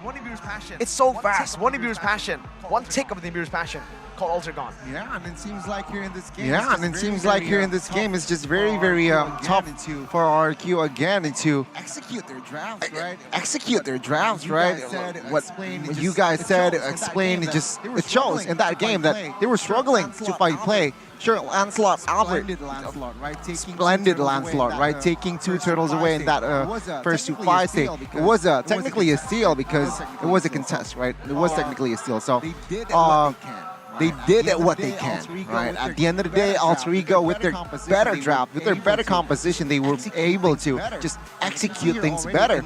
And you can see here already in minute number 15, in 15 minutes of game time, it was just 22-5, right? That says a lot. And can see here Hudil even built the Twilight armor, right? So he does not want to get one-shotted by Lemon. He opted for that item, that last item. Perhaps it's a switcher with Wind and Truncheon. But that makes sense, right? Because Lemon, who he is going to target? He's going to target Udil or Nino. Nino has that Wind of Nature that can react, perhaps to negate any physical damage that Lemon can give. So a very good respect as well, Alter Ego Esports. A very change of pace, I feel like. Whereas in game 1 they were leading, they were ahead. They say yes to every battle, and it didn't really work out for them. But in game 2, they managed to just stay poised. They managed to withstand, get the control that they need, and giving the necessary battles. And in game 2, we have seen, right? Game 1, RRQ, get the call Alter and won, but game 2, call Alter again. Here is my response. Well, here is my response. Fatalist, right? Rossi was the main man in this game. Why? Because he was able to just roam around swiftly with that perfect match, finding pick-offs. And after 4v5, 3v5 sometimes, it's just GG. And even on a 5v5, when he popped that real-world manipulation, he wasn't afraid to pop the real-world manipulation as well to the same place. So that says a lot, right? Again, a very good response, a very good draft from side of Alter Ego, with the Rossi picking the last pick in that first phase and banning out the Diggy. You can see it translates to the post stats. Rich Guy, the carry and forgotten one, will be the winning side here. Nino taking 2 titles away. And of course, Rossi here, 91% KP on that Atlas. 19 assists, almost 20. My God, he was just a nuisance. And even though 2 purifies on the board, you guys mentioned, and it was on that game, but yeah, it was just overwhelming. There's heavy spin, there's perhaps final splash, and it's just GG again. A very good display, Alter Ego. It's a little bit deja vu at this point. One losing the first game, winning the second to equalize. And if the story or the trend continue, RRQ will win game 3.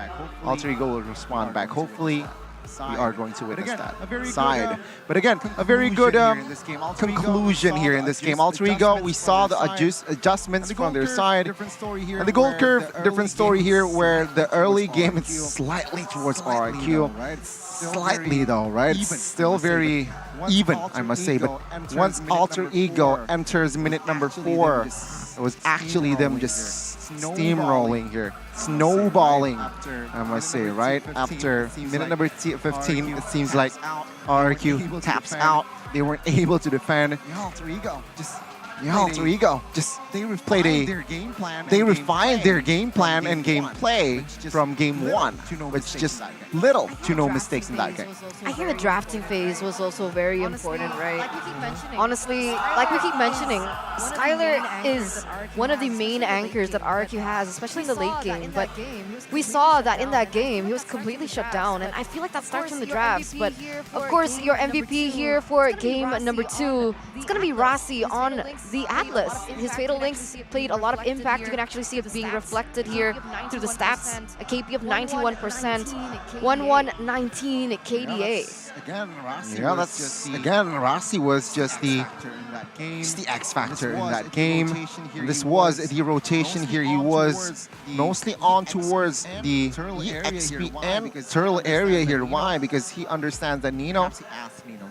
Perhaps he asked Nino, do you need my help on your lane? And Nino said, no. No. No, all right? But on that note, let's take a look at the highlights here in the beat. What happened? Perhaps you guys missed game 2. This is going to be the highlights here. I have nothing much to say. I have nothing much to say. In the early game, it was a little bit RRQ slightly control. Why? They got the first 2 turtles, right? That was the main objective. That was the main factor why RRQ has that slight edge in that early game. But actually, it was after mid-game. It was after that last turtle where it was just different, right? It was Alter Ego now full controlling the game. Here we see Rossi with the perfect match trying to zone members away, and it just helped Alter Ego to find that first blood, find also the right engage. Though here, Albert, perfect timing on that retribution, got that first turtle. But take a look here, minute number 4, top side. Albert, again, I feel like Albert was the MVP for side of RRQ, but it wasn't enough. Why? You mentioned there, been on the Faramis Rome. Not really good here. It's just Naoe party here for the side of Pine as well as Rossi with that Nibiru's passion. Again, we are going to see Fatal Links here. It's just a Fatal Link highlight reel for the side of Alter Ego. And RRQ, they weren't able to. It's just hard, even though they got the Purify, but it's really hard to nullify the pressure that Alter Ego can give out. Take a look at the positioning, alright. It's just unstoppable, and Lemon was supposed to be the tanky member, tanky presence that RRQ can give. But when Alter Ego, when Nino is too far ahead, yeah, he's just a juicy target. Lemon couldn't really find an impact in that game, unfortunately. He wasn't really shining in that game, unfortunately, for the side of RRQ. It wasn't, right? And it's strange because, again, this is kind of what we expect from Lemon. If he pops off, he can pop off and carry the team. If he doesn't, well, you get game number 2. It's literally game 1 and game 2, right? Mintathar playing really well, getting the King's Calling on point when he gets a proper lane, or when he actually gets out of the laning phase without getting bullied. But here, also, what's another trend is Nino. Nino on his comfort pick. In game 1, losing matchup, still winning in lane, right?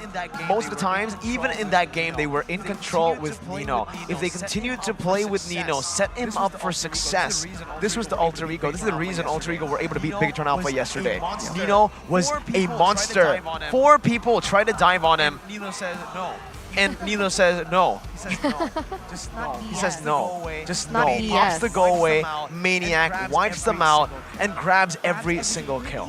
Grabs every single kill. He actually even managed to get a triple kill as well, in addition to the Maniac, right? And it's because you're right. I think he used the promo code. So don't forget to use the promo code as well, guys. So don't forget to check out the Grab app, because there are so many things that you guys can utilize for your benefit, right? For new users, enjoy a 50% discount at GrabFood to power you up when you're watching MPL ID, especially during the playoffs. Watching this a full best of 5, you get hungry, right? And if you guys want to head onto the venue here, see Mirko as well as Gani in the flesh, maybe hug them a little bit, you guys can totally do that by getting a discount on a Grab car as well as Grab bike with a 90% discount. So much more value. There's actually a challenge where you guys can check out MLB hero skins, but you guys need to check it out yourself there. grb.to/MPL, or take a little bit of a reverse and scan the QR code down below Mirko. Rewind, take your Samsung phone, open the camera, scan it.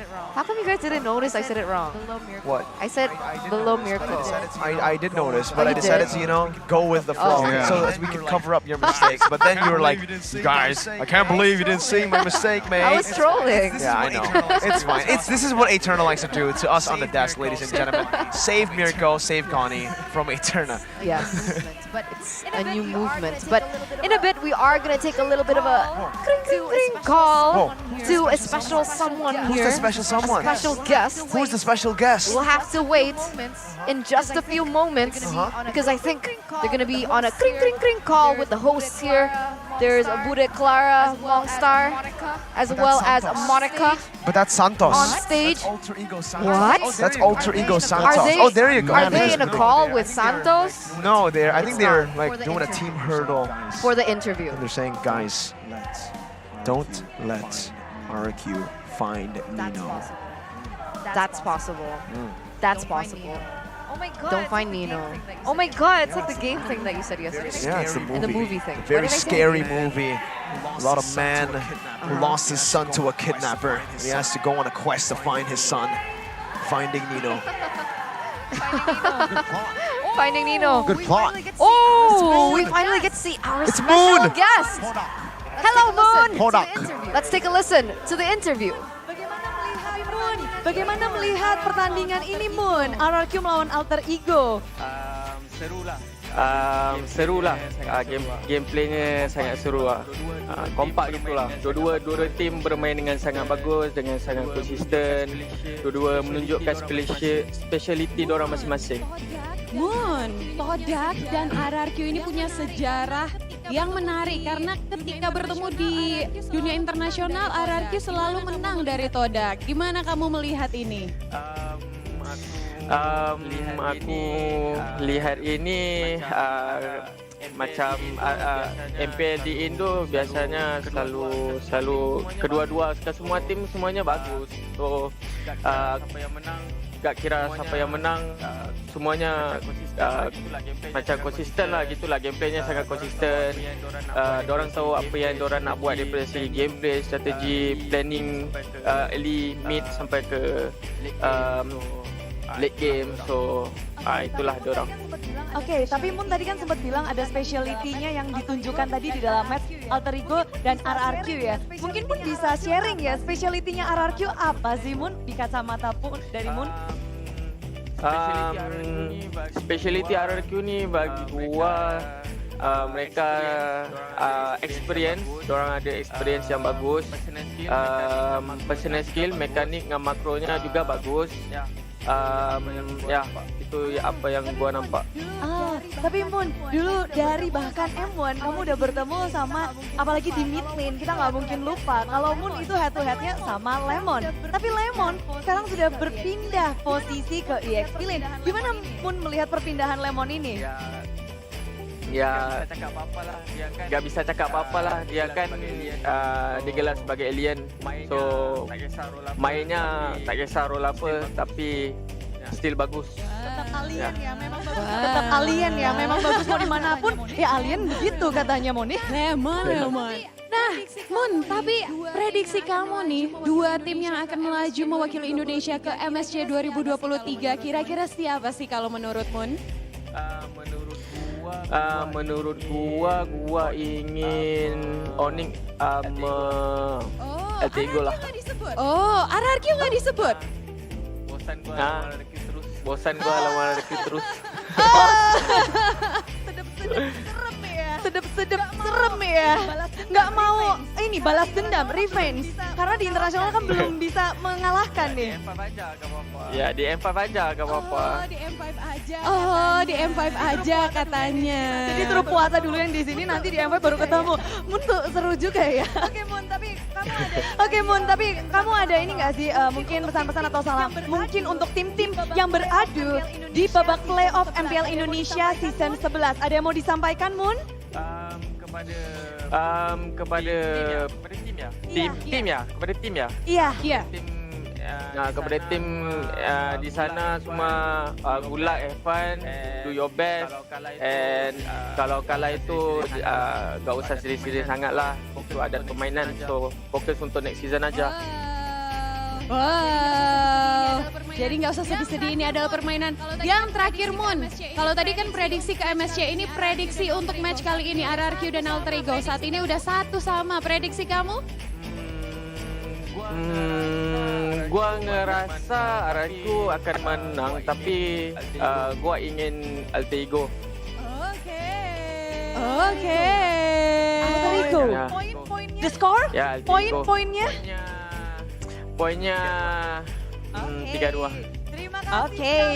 Terima kasih sekali Moon. Terima kasih sekali sudah bergabung bersama MPL Indonesia. Good luck untuk perjalanannya di MPL Malaysia tentunya. Terima kasih. Good luck Moon. Say my love to Label. Wow, itu dia jadi Walaupun To see these faces. Super. To see these faces. Super. In the playoffs, Super. right? Don't say Super. Saw Moon there Don't being say super. interviewed. Why? It's awesome. You know why? What's wrong? Are you okay? He's okay. Yeah, I'm okay. Okay, he's okay. When you say super, I just remember. Super Ken? Is it about Super? Oh my God. Okay, you have next. Hey, man. It's okay. You have next season. We both have You too. We both have next season. It's okay. I've made terms with that. He's still young. He's still young. He's still young. I thought you said she's still young. It's like, absolutely. But yes, Also that. Thank you. But yes, ladies and gentlemen, once again, we're back to 1-1 here. 1-1. We're going to see coming to the third game. Will it be RRQ fighting back, or will Alter Ego continue to remain consistent from the drafts, right? That's important. But in a best of 5, you guys need a little bit more quota, honestly. And I have the best deal for you here. Tell us. Check out Dunia Games. Okay. Because EG? you guys can top up, get skins and vouchers of Mobile Legends. Okay. And you get free quota. So it's Free quota. they're up to 3 gigabytes. Up to 3 Up to 3 gigabytes. That's a lot. That's a Purchase. lot per purchase. So I can buy like 9 items. Stacks. And I can get 27 gigabytes. You're like Aldo stacking. All the quota. Stacking. Stacking. Sicilian. Stacking. Stacking. Who else stacks? Alice. Alice stacking. So don't forget to check out the app, or you guys can also head to the QR code that was previously shown below Goni. Okay, this time you got it right. This time I got it right. This time Okay. we're not trolling. And now, Okay. once again, And now, once again, ladies and gentlemen, welcome to the drafting phase. The start of how things collide in the land of Dawn. RRQ with the first pick. Alter Ego with the second once again, 3 times in a row. Wow. But what differs here are the bans. RRQ go for an Atlas Estes ban. 2 bans towards Rossi in the first phase, guys. Are we gonna see a Diggy ban next? Wow. Are we gonna see RRQ just completely hating on Rasi? He's the Indonesian Venus, all right? He's the But- Indonesian Venus. Atlas. I mean, he forced. It's a roamer ban, all right? Just give him that. Just give him that. Roamer ban in the first phase. It's a Venus, right? Indo-Venus. So, Alter Ego, Claude and Joy though, so just remain prio and respect. RRQ, Diggy, you're right. Diggy ban, perhaps. I don't think they want to go for the Diggy ban, right? Like, it's a bit. I think it's a bit too much. Braggadocious. Melissa. Wait, so they ban out the Melissa here. The Claude is banned already. What are they setting up for? Are they setting up for a Beatrix first pick? Are they going to go for a pick, a comfort pick for Skylar? Not too sure what they're trying to go for here, but Alter Ego, they can still stick to their bans in the first game. Joy, Claude, Yves, now that the Melissa has been taken out by RRQ, or maybe a Fanny ban. Fanny ban. Wasn't banned That is last game, and it was possible. It wasn't banned last game and it wasn't picked up as well. It was banned in the second phase Oh, it was banned in the second. Second phase, right? by A. By Okay. Alter Ego. And they haven't switched sides. No, No. they love their signs. So Fanny, it's an option for them to ban out, but they go for the Kaja ban instead. I guess they realized, right? Vin on the Faramis wasn't as impactful as RQ intended, so they take away a hero away from Vin himself, the Kaja, and RRQ, they're gonna secure a hero, which is Fredrin. Can be flexed for Albert or Lemon. We've seen Albert perform really well on the Fredrin, right? Being able to get those retributions in time as well, very on point. So Alter Ego now in the hot seat. They are. Alter Ego. Beatrix. Farsa is up for grabs. They go for Valentina instead, and yeah, the Beatrix is definitely an option to go for, but I think they might want to leave it open for a bit later. They can go for a carry as well. Now that the Fredrin has been picked up, very tanky jungler, it can be punished by the carry. So Alter Ego, I think maybe the Valentina and maybe an Arlet would be pretty good, but they will still stick with the Beatrix, saying if it ain't broke, do not fix it, Gotti. Exactly, right? And it seems like Nino popped off as well in that game, right? Both Sure. games, Both even games. in the loss. Exactly, even in the loss. So It's just a matter of, He was I warming up guess in that first he game. was Second warming game, up in he's that heated first up. game. And Second third game he's he's heated up. overheated. And third game he's overheated. Let's see the RRQ. Will he be able to somehow stop the train of Alter Ego? But here's a comment from Beloyski. It's very difficult. It's like I'm reading his gameplay, and he's reading mine too. He's talking about me. It's talking about the Sure, caster now. Miracle. He's talking about Miracle. Oh my god. Because there's The blood of I'm thy just enemies. blind, man. Oh, Farsa and the Minzathar. So hey, again, back to the RRQ identity, the King's Calling. Still though with the approach, right? Still though with the approach, right? Securing Lemon's hero in that first Yeah. phase. So Fredrin no longer flex. Nope, no longer Flexer. It's going to be clear that Minzathar will enter the EXP. You know Is what's it possible to go to the roamer? I feel it's Minzathar? I feel it's better XP. I agree. Better than XP. I think what's interesting here for Alter Ego is they can actually pick up the Masha. I think the Masha does well. The Glue does well too against the Fredrin and the Farsa. But I'm just, thinking about the Masha because with the Masha you can actually escape the King's Calling pretty easily, right? And you have that die potential towards the Farsa. But hey, Glue works too, and Fredrin is going to have a tough time. With the split can also easily, effortlessly escape the King's Calling. Second phase, here we go. It seems like Alter Ego, well, Rossi is unfazed, right? Banning out 2 heroes in that first phase, but they haven't really secured a hero for Rossi. So Alter Ego, they're saying is, yeah, we don't care. We still have a lot of hero pools here that can be given towards Rossi. RRQ, though, in the second phase, what are they going to eliminate? I feel like they should eliminate the jungle position. There you go. Kai banned out. Now perhaps next, the Martis ban could come through. Should be. It's possible. When we're talking about Rossi, right, in his hero pool, I feel like it's quite a similar story for Skylar, right? With Claude being banned out, 1-1 as well. They banned the Beatrix. Oh no, they took the Beatrix, and the Melissa also taken off the board. What else can he use here? Ban carry and it's the done. Brody. There you go. Right? Force the Brody. We saw what Brody did last Moskov, game. and Irithel are the only other heroes that he's picked up in the regular season. But even that, it wasn't his full potential like when he performs on the quad. So with the carry being taken off the board, this truly does put Skylar in a corner. And we see that if Skylar gets shut down, the gameplay from RRQ gets a little bit iffy. Right? Like in game number 2.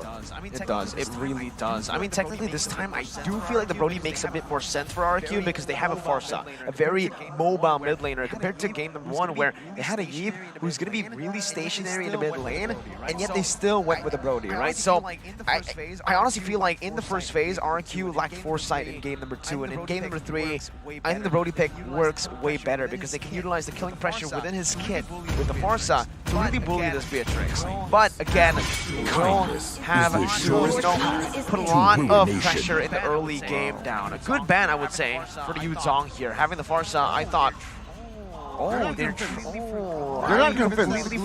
They're not convinced that the glue. They're not convinced that the glue will enter the EXP. They have an idea still again, right? Rossi can utilize glue in the roaming position. He picked it up. So definitely that's an option. So definitely that's an option that they were seeing. The Grok is still an option though for Alter Ego if they want to try and counter it, but the Barrett is going to be the pick. Now what are they gonna utilize? Now what are they gonna utilize the Barretts with here for Alter Ego? How are they gonna finish out this composition?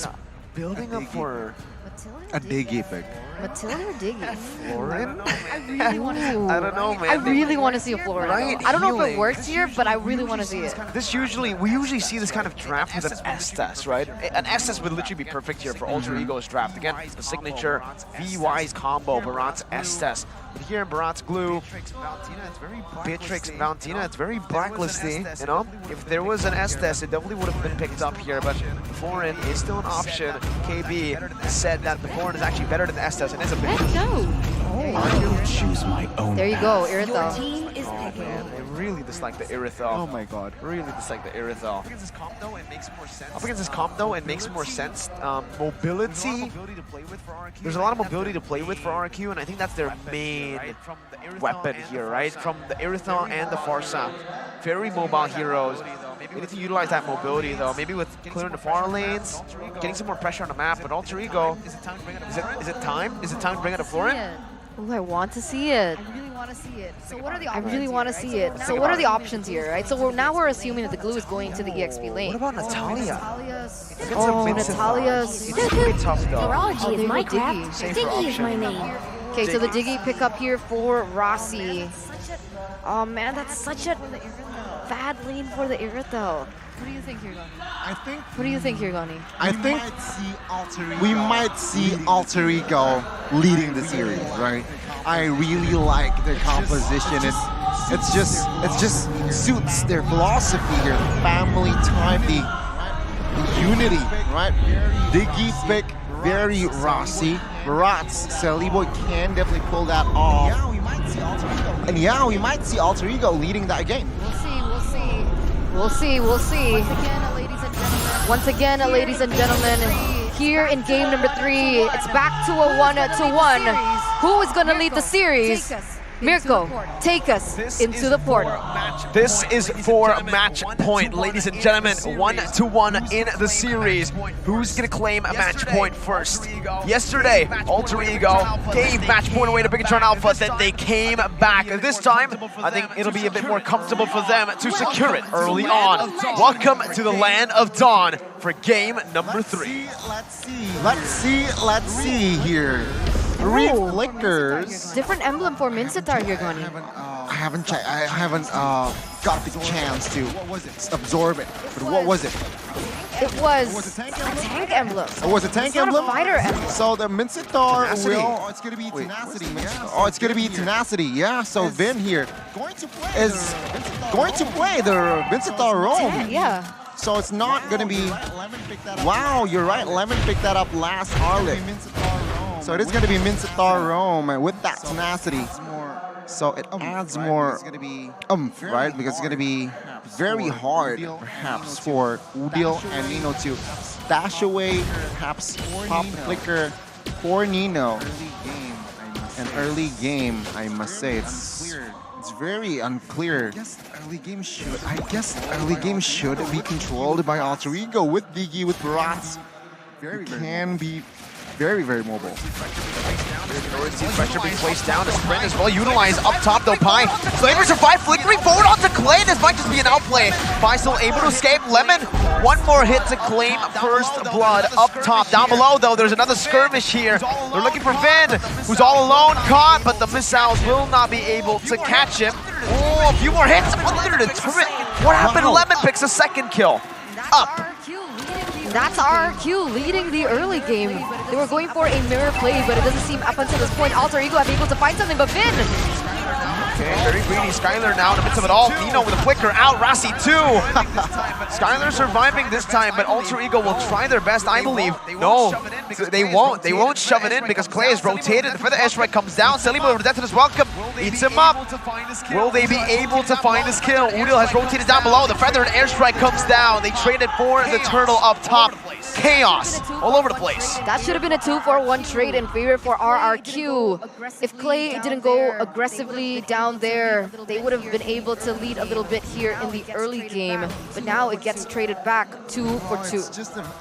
Oh, it's just a same, similar, somehow feel, same vibe, right, from game 2, where 2 teams here, they're very action-packed. They're just going head-to-head already, 2 kills each side, and that's crazy, right? Rossi though here, also note that he is on an impure age, so he expects, he wants to dish out the damage here towards the composition of RRQ. Looking at it now, it makes sense. Why? Pi and Celiboy is already they have a tanky presence in Pi and Celiboy, so Rossi, again, he is more of a cover, but what cover? He wants to dish out the damage as well on that cover area, so very makes sense, but take a look at Celiboy here already.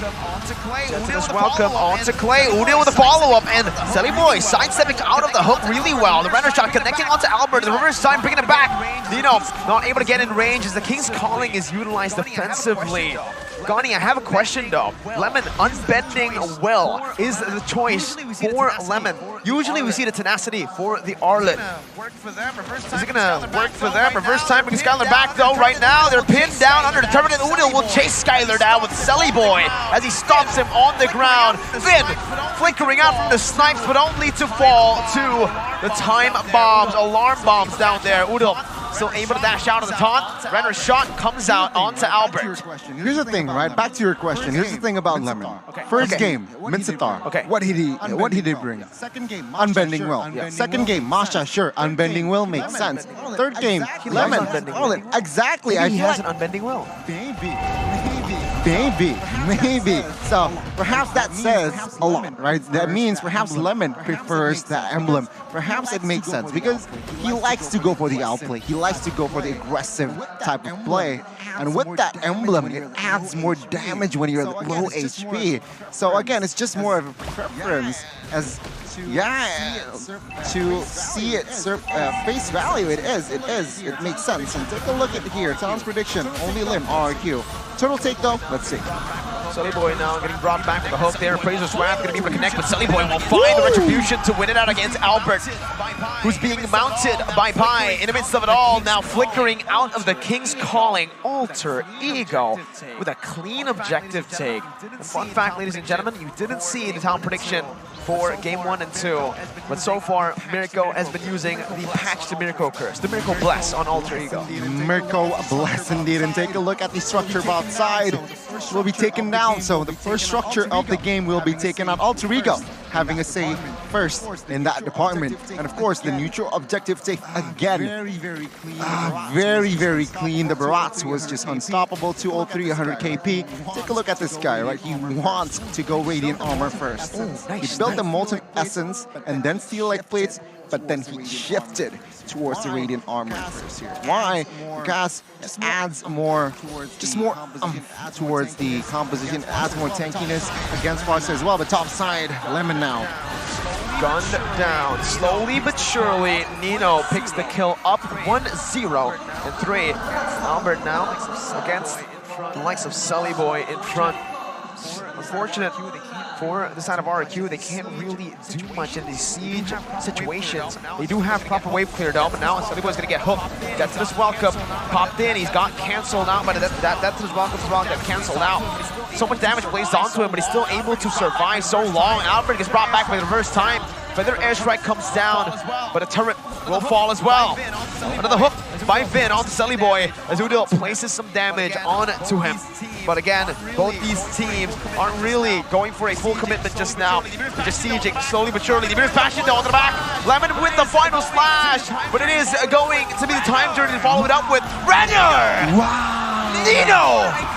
Name a more iconic duo this series. It's just been Nino popping off. My goodness, what an exchange there in Alter Ego, already establishing a 3,500 gold lead.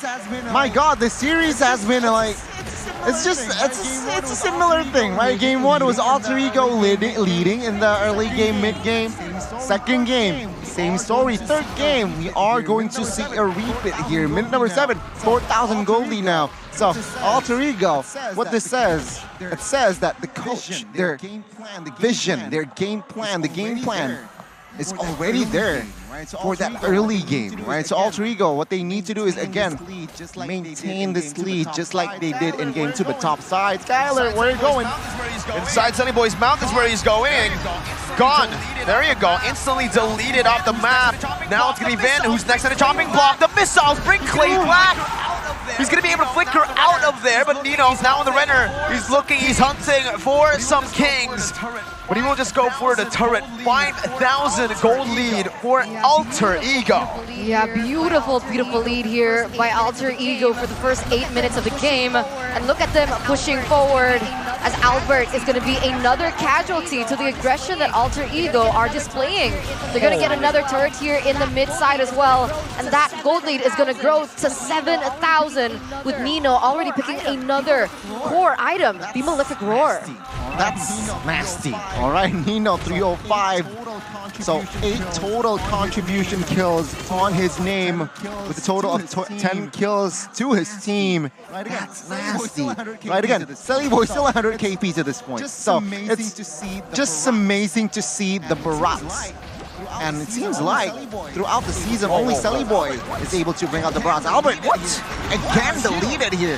RRQ going again 1 by 1. That's not a good idea. Definitely not right now. The Renner, oh my god, just barely out of range as Clay gets munched up. The King's Calling comes down, but Nino's still in the back line, just farming really well. The hook connects, but it's only to bring him back for Nino to get in range of the Renner.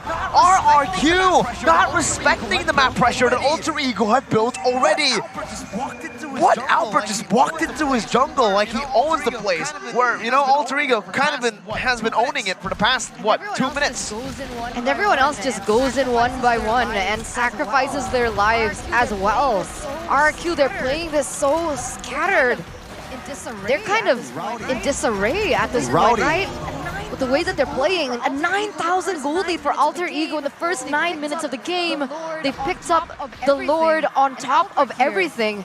And Albert here just still trying to get what's his, but it's gonna fail. SLATE gonna be able to get that purple buff away as well. You know what, looking back, right?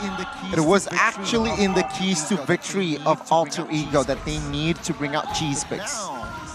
But now, seeing this game, it is actually RRQ that is somehow showing the cheese picks. And honestly, I don't really like it, right? Minsataro, somehow, I don't really like this Minsataro. I really prefer Minsatar.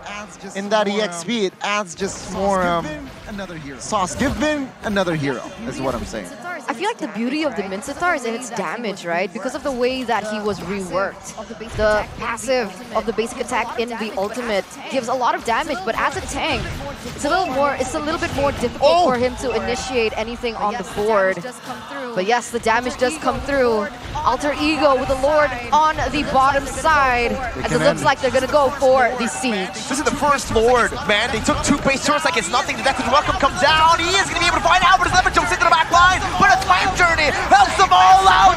It's a massacre. Alter Ego are eating kings tonight as they secure match points with Nino on the triple.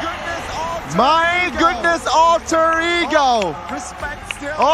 Respect still, but they are happy. 2-1. This is the first time they are experiencing this situation this playoffs. All right, leading the series. And take a look at RRQ. They are not happy with this current situation. Again, Alter Ego, they managed to just improve their play, their game. Every game, right? Game 1, they made a mistake. It wasn't their playing bad. They were leading that game, but they made a mistake. They understand that. Game 2, they got the game, they get the early game, they got the control. But then it's just lost. Alter Ego, they're just on the same page, right? Alter Ego, they know that they need to play to their strengths, and that's exactly what they're doing. And you can see how it unravels in the game. Give a hero comfortable enough for Rossi, for Pi, for SLATE even, as well as Nino. And this is what they can do. It's incredible to see Alter Ego in the playoffs, and this is a 2-1 against RRQ, the team that was able to secure the top 2 during the regular season. And it just goes to show that this season, those standings mean nothing. Throw it out the window. I honestly feel like, again, we have to take a good look at the drafts because they were doubling down on their weaknesses. Game number 2, Brody not in a winning matchup against the Beatrix already, losing lane. But at least the Brody has some pressure in the early game. The adjustment they made was not to pick the marksman, a comfort pick for Skylar in the first phase, but to pick it later on, and then it was also an Irithel. An Irithel that has no pressure early, and according to, I mean, from my experiences, I just hate the Irithel. I've been very vocal about this. Does nothing in the late game too. Her damage, nothing. Well, maybe she does damage, but up against a Barats? No. But that's why. But to be fair, right, the Skyler was so shut down. The Barats was last pick, right? So second last pick, I believe. It was first, second phase. Yeah. You're right. So they picked the Irithel into a Barats. Oh, that's bad. And into a Beatrix. That's bad. That's already bad. Yeah, ladies and gentlemen, it was. That's why I was concerned. Why did they need to secure marksman in that early phase, in that first phase, before it all got eliminated? And that's what happened, right? That's why when Alter Ego last pick the first phase, I said they need to pick up the marksman to again just eliminate the options for a marksman. But we don't. Looking back, Reflecting back onto the drafts, right? The Claude In hindsight. has always been banned by Alter Ego. So what does that leave for RRQ to pick up, right? Sure, the carry is an option. Wan for Skyler is interesting. I think the first time we saw the Wan in the regular season, it instantly had a 0% win rate because it was Alter Ego that was facing against the Wan. So not really sure if you want to pick a Wan into Alter Ego because of the flexibility that they have, right? They can always pick up the Phobias and so on and so forth. The Melissa is an option, but they banned it themselves. And they won, remember, in the first game with the Melissa first pick. Barely, though. Like, you can really see he's not comfortable. I think at this point, you really got to get Skyler into a comfort pick because the Irithel, the Brody, even the Melissa, game one was tough when it shouldn't be, right? They wanted the drafts there. You need to get him one of those picks, but the thing is, the bans are so one-dimensional from Alter Ego, but there's Alter Ego don't need to change that at all because, again, RRQ have been drafting in a very one-dimensional way. Yeah, take a look at the Adams as well, right? They're behind 13,000 gold at the end of the day. What happened was, he needs to just go back from the draft. The draft was very, very weird, it seems like, right? It's Vin, Minstar, I did not expect that. Skyler, Irithel, they should have just swapped. They should have just secured Skyler's hero in comparison towards that Minstar. And take a look at Alter Ego. Selly Boy, 100% KP. My goodness, Barats and Biggie. Nobody can touch this guy, right? What a combination. And Owl and a dinosaur. But in this game, it was again Udil just showing that he is class in that mid lane, right? 3-1 and 10, he was able to just be that silent, reliable mid laner, clearing the lanes, being an anchor. But in conclusion, what happened in game 3 was this, all right? Whoa, it was dinosaur. It's a Barats just munching RRQ. Where's the dude up top? What dude on top? What dude on top? Oh, the Barats. This is just the dinosaur, all right? That's not Barats. Barats is the guy up top. That's the Daytona. Yeah, you're right. So this is Barats' Daytona. All right, fair enough. They're munching RRQ. They're munching RRQ in this game. No. Take a look at this guy. Take a look at Nino again, twice in a row already getting the rich guy and as well as the carry. Skyler and Vin 0%. Vin was 0-5-0. All right, this is a very, very dangerous situation that they're in, RRQ. Why? After such a, I must say, horrible game. Don't get tilted, all right? Don't get tilted, all right? The thing about RRQ, the thing about pro players that do not get tilted. After a horrible game, it's very hard. Sometimes we amateurs, quote unquote, we get tilted a lot, right? We play a bad game, they get tilted. But the pro players, they need to stay composed here. Vin, horrible game, 0-5-0. They need to be able to control the room. They need to be able to control the morale because now Alter Ego, they're at match point. So nothing worse, right? Nothing worse, right? If you're tilted, if you can't bring up your mood, it's gonna be very, very difficult for you in that potentially last game. But dude, Gold Curve is just a snowball. They ended the game with the first Lord, dude. Exactly. Is that the It's a First stomp. Lord. 10 minutes, 57 seconds. First Lord. 2 base turrets. I thought, okay, 2 base turrets. And then they keep going. And then they end the game. And I was like, what? The first time in MPL playoffs. First time in Season 11 playoffs. Yeah. What the heck? That's nasty, right? 13,000 gold. established there, and at the end of the day, it was just unstoppable. Dominance Ice only built towards the side of Minsatar, so again, no damage whatsoever, no source of damage whatsoever from the side of RRQ, which just made, the Barats, like my drawing earlier, was just munching RRQ. With the help of Diggy, it adds more, with the shield, with the movement speed, it was unstoppable. It was unstoppable. He was unstoppable, and that game it was evident that I feel like SLATE should grab the MVP in this current game, where he led Pi, creates the space for Nino, creates the space for the side laners, of course. Of course, Uriel being the silent MVP in the background as well. Let's see, MVP, the Barats should get the MVP here in this game. He was the key factor on why they won. 100% wow, I mean 100% KP, like you mentioned. 4-0-3, he wasn't taken down once, considering how aggressive he was playing there, Miracle. For sure, man. I mean, it was a stomp, right? There's no way to sugarcoat how they played this. There, Gani. That's how you draw the Barats, by the way, if you want to. See, there's a little guy. I didn't have the chance to have to watch and then draw. All right, so. You can fix it now, and then you can show it after.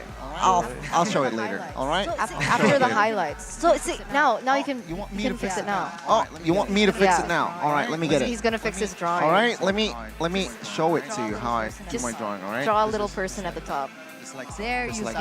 Just like so. There you go. Satisfied? There you go. Oh, wait. Satisfied? There's this little person. That's the Baron. That's the Baron. It's gonna be the heat map. All right. There you go. It's gonna be the heat map there, ladies and gentlemen, for the SLATE Boy rather. He was everywhere, all over the place, especially in that cold lane. He focuses down. He knows Scalar is a vulnerable target. I'm telling you, man. He's just munching. He's no longer the Miracle Boy. He's the Miracle Man. Oh man. Let's take a look at the highlights though. Oh my god, yeah, the highlights quite clear. Take a look at Barats there. Barats always occupying the bot side. This was the encounter, and this was the catch on towards Clay here, combined with the help of Udil.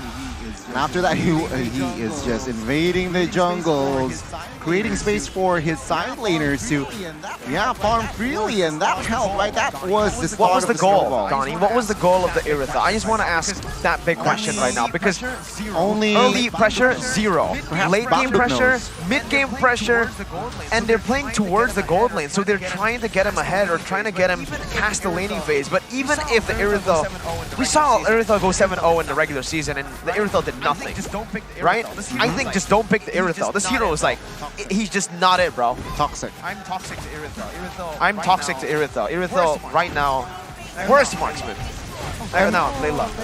Oh, Layla. You know it's crazy when you can compare a Layla to a Iritha. You know, that's how useless the Iritha is, when you can compare Layla and you can be like, oh wait, Layla actually at least has range and late game. Iritha doesn't have those two. Why are you imitating with that Iritha. voice? I think that's your backstory, Miracle, right? Your first ML game ever. You're playing a marksman, going up against Iritha, and you got demolished. I played the Iritha in the first game. That's why I lost. And I was like, oh my god. That's why. That's your backstory. I thought you got demolished by an Iritha. You got petty. Every time an Iritha gets picked in the enemy team, I'm like, 3 points, bro. Because like the Iritha was a thing for a bit, right? It was, yeah. It was. For the For a small one bit. I'm talking about like right now. Like Because now. back Because then remember it was Chidera Iritha? Oh my god. That was a scary Iritha. Very scary Iritha. It was a very scary Iritha. Actually, thinking back, I'm getting PTSD thinking about it. But ladies and gentlemen, don't forget that after watching MPL, right? You can watch MPL there too, actually. You can? Yeah. That's amazing. Go ahead and get it now. Go ahead and get it now. You know What's it called? Max stream. Max stream. It's not min stream, it's max stream, because you can get maximum out of the deals, maximum potential, and you guys can get exclusive original content that are only available on max stream, right? Because that's what exclusive means. You guys can get there's love in game, love coach with Rachel, the one believe, Rasha, the Wonder Kid, and Kolak Express. No. No? Do it again. Which one? The last part. There you go. Cole-ack. There you go. There you go. Is it Cole-ack or Cole? Is it Cole-ack or Cole-ack? Cole-ack. Oh, That's how Cole-ack. Buffy says it. That's how the English desk says it. Okay. Yeah, so don't miss So I'm out improving. on cool, exciting shows. Watch only on MaxStream. Remember, watch, check it out. MaxStream. That's the app to go right now. That's the Go-to app. the go-to app. The app to go. I mean that makes sense. Yeah, I mean you You can watch it App If to you're on a go. train, to go. Samsung phone out, Exactly. MaxStream, pop that baby up. Or you can do. I mean, there's so many things you can do with There's MaxStream. so many things you can do on It's to MaxStream. go. It's go to MaxStream. All the words, all the vocabulary, all the grammar works It's an with app. MaxStream. It's an app. It's an app. It's an app. Truly is an app. For so long. And you know, I've been waiting for so long. For Throughout the regular season. How long was the regular season? 6 weeks. 6 weeks. And we finally get our hands on these babies. Ladies and gentlemen, come to the venue, check out their booth, because finally it's they're sold. available for all of you to get the Mia necklace, the Eudora bracelet, and the bundle UBS Gold Bar, only exclusively here at ubslifestyle.com and UBS Lifestyle e-commerce. Look at that, look at that. Look at that, that was the Mia necklace on the right side. I want to get my dirty hands So pretty. on them, all right? And there was a ring Just as wash well. your hands, man. You don't need to get your dirty hands on the product. You can just get Doesn't matter. your clean hands When I on the wash product. my hands, Why are your hands it's still dirty. Why are your hands dirty? Don't answer that If you actually. compare it to the gold, right? Because it's so like Oh, because it's so like Well, pristine. everything is, you know. Let's get back into the Yeah. topic. Anyways, let's get back into the topic here. AE 2-1. 2-1. Are we gonna see a game 5? You know what? I don't know. You know what? Rate, right? It I depends want on, to. I want to see a Well, game 5. No, wanna RRQ's see a not game good. 7. Wait, what? Wait, what? I was trying to make a point. I'm so confused. I was trying to make a point and then I got confused. I just want Scratch my I head. just want it to be full best of 5. You know, yesterday was Full best of was 5. best of 5 both matches. Let's start the day with a 3-2, but end the day with a 3-0. But is that in the capacity of Have RRQ? they ever come up? Well, Have they have ever to. come up? They have to. on top They're in a the prolonged comeback series? kings ones. What's that though? When was that though? Season 9, they were able to Well, come not back the in a lot of comeback games. kings. They were able to come back most In the game, games. right? Not the series. In Not the game, series. right? Not In the the game, series, right? exactly. Because remember at MSC, They tilted, well, man. they tilted, man. Yes, but also remember last season against EVOS Legends in the lower brackets, they knocked EVOS Legends out. Oh, not lower brackets, upper brackets, sorry. They knocked EVOS down to the lower brackets. My bad, it's season 9 actually. Because season 10 they didn't make it, I forgot. EVOS didn't make it in the playoffs. Upper brackets, EVOS leading 2-0, and then it's EVOS were leading 2-0, and then it's 3-2. So there is still. Okay. Oh, So there reverse is sweep. still They hope. reverse sweep. They reverse swept the Tigers. The ISF World And Champs. EVOS Legends yesterday reverse swept the Geeks. Slate. Is there going to be another? Is there going to be sad another reverse sweep today? Kind of back and Well, it's not forth. reverse as it's Yeah. kind of back and forth. But will now, there but be another We'll reverse? see. We are 40 We'll seconds see, away we'll from see. the We next are 40 drafting seconds phase away to from the next begin. drafting phase to There has begin. been a lot of And there has been a lot of questionable drafts, honestly. questionable drafts, honestly, here for the side of RRQ. Hopefully that can be repaired because you need to set Skylar up for success, but it's so difficult if his hero pool is so limited. So ladies and gentlemen, let's go to game number 4. As finally we do see a change here. Alter Ego and RRQ opting to swap sides. Alter Ego was still with the Claude ban. The Fanny is going to be banned out by them as well, but RRQ with a completely different ban here, the Valentina and the Glue. What are they setting up for? Alter Ego can go for a first pick. Alter Ego can go for a first pick Melissa. Can they? Right, Gani? It's course. Claude ban, Fanny ban, it's setting up for a first pick Melissa. If RQ don't ban it, there's still a lot of heroes up for grabs that they can play for. They should prior the Melissa here, so they should ban the hero. Time to drop the beat of the Joy, beat. okay, they ban out the Joy here, asking a question. Will you ban the Fredrin? Will you ban the Melissa? Will you ban the Kanja?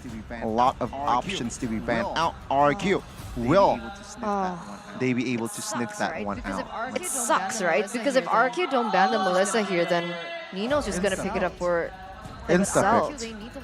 But RRQ, they need the Melissa, so you know, Tough position here for tough Skylar. tough position here for Skylar. What is Nasi Udok Bang? What is Nasi Udok Bangduk thinking here? Perhaps he's thinking that, he's discussing, he's taking their time here for that last ban, so a lot of options indeed. Potentially, remember, this might be the last game in this series here, though. The losing team will not go home. They will fight through the lower brackets, but RRQ have set the Arlet ban. Alter Ego should pick up the Melissa. Melissa and Kaja, right? That's the thing, because Alter Ego, they've created quite an emphasis on RRQ's Kaja. They've banned it out before. So, do Alter Ego want to take the Melissa and leave the Kaja to be picked up by RRQ? Yes, they do. The go away technically can help with the Kaja engages. If you play the go away in a way where you pop it and you move just a little bit so that the Kaja can be in range, with his Divine Judgment, it can work as a counter, but it's very situational. It really depends on the user. If it's Nino, I trust them. Here again. RRQ, 2 heroes that will be picked up. It's going to be Fredrin and as well as Beatrix. So Barca time, no? Barca and sub-picked here. Seems like this is what I expect from the set of RRQ, right? You should secure the hero. No, I got it. It's going to be the Barca and Yudzong. Full counter onto the Beatrix, right? Oh my lord, things are not looking good already. And this might be a Natalia game. Second phase. Will they be too squishy? I mean, sure, they'll be squishy, but it might be. They don't need health bars if they can delete RRQ's health bars first, right? And if they are going to lose in the early game this hard already with this dive, this better matchup as well in the gold lane, the Beatrix is really going to struggle. What does RRQ want to do here? They need to pick something that's tanky. The Faramis will not work, I believe, right now. Grok? I don't know. Let's see. There's so much AoE. The muddles is where you're clumped up. You're basically saying, we're going to give you the tools necessary to clump us up and to dish out your AoE damage. This is a little odd here, Gani. It's a little bit concerning, right? Baratsto will be banned out after that last game. Alter Ego here again. I feel like if RRQ drafted a little bit squishy, just another squishy hero after that first pick of the second phase, we might see a Natalia pick later on. So they need to be careful here, RRQ, when they're going to draft the first pick later on. Alter Ego though, seems like they're taking their time here. Their options, perhaps they might Grok ban. A Grok ban could Grok Kaja make sense here, but no, they're gonna opt for a Hayabusa, realizing that the Melissa and Farsa and then their composition is quite juicy for the assassins. True. That does make sense here. Because I was thinking, looking at RRQ's composition, right? The Faramis didn't quite work out, so I'm assuming that should be for Clay. They still do need a roamer in that situation. RRQ, they're gonna respect the Atlas, taking it away from Rossi, seeing that Rossi has also yet to pick one up. Grok ban can come through, honestly, for Alter Ego. What else could Martis? They could go for the XP ban here towards Lemon. No, they're gonna commit to another assassin ban here, it seems like, with that link. RRQ. You know what? Yeah, Lancelot here, perhaps. Oh man, it's Fredrin AXP though. I think the Fredrin has to go to the jungle. We haven't seen Lemon on that kind of hero before, but it does leave what? RRQ to go for something only for, I don't know, looking at Lemon's hero pool, Edith, Masha, but I don't think Masha can work here. Lapu is probably the only viable option to go for. They go for the Kaja first here, securing a solid roamer so the Faramis won't be flexed into the roam position. Alter Ego though now. This is it, man. The jungle and the roamer. Lolita makes a lot of sense, but they can go for the Kufra, honestly, knowing that the Kaja is there, no, Gani? With the Kaja pick as well. Lolita's good, though. Lolita is good, right? Not just the Faramis, but also the Beatrix. With the Kaja is also denies the Natalia pick, but it's going to be the Estes here picked up. You banned it away in game 3 earlier. Oh, man. I'm going to pick it up now. Combined with Akai. Oh my god. No composition from the side of RRQ. Okay, except for that Flicker Divine Judgment can go to the back line here. Holy, this comp is scary. AE, what is Nafari on? He's popping off almost every game. My goodness. I have no words. Extra sustainability coming in from the Asterisk as well. There's not really anyone inside of RRQ that could go into the back line as well. With the Lapu, I guess that's the answer for them. That's the only answer that they can go for. Again, his hero pool, Lapu, Masha, Minsathar, but the Terizla, not against this comp, I believe, man. Because the Akai just shuts him down. You do well against even the go away takes the penalty zone away, you know. So Bravest Fighter is difficult. Bravest Fighter is the only one that can go through. There's a small window of opportunity for Lapu, right, in the laning phase when he gets that level 4. So hopefully Lemon can utilize that. But with the drafts coming in, with a lot of odds against RRQ, remember, if RRQ lose this, they fall to the lower brackets. With that being said, Mirko, take us into the portal. Here it is, ladies and gentlemen, Alter Ego. Match point for them. They can end RRQ's upper bracket run right here, taking them down to the depths of the lower brackets. But RRQ will certainly be fighting for that spot here to equalize. Let's see here again. Perhaps RRQ have adjusted in this current game. They need to adjust if they want to keep their upper bracket journey still intact. Now it's gonna be 4 flickers here for side of RRQ.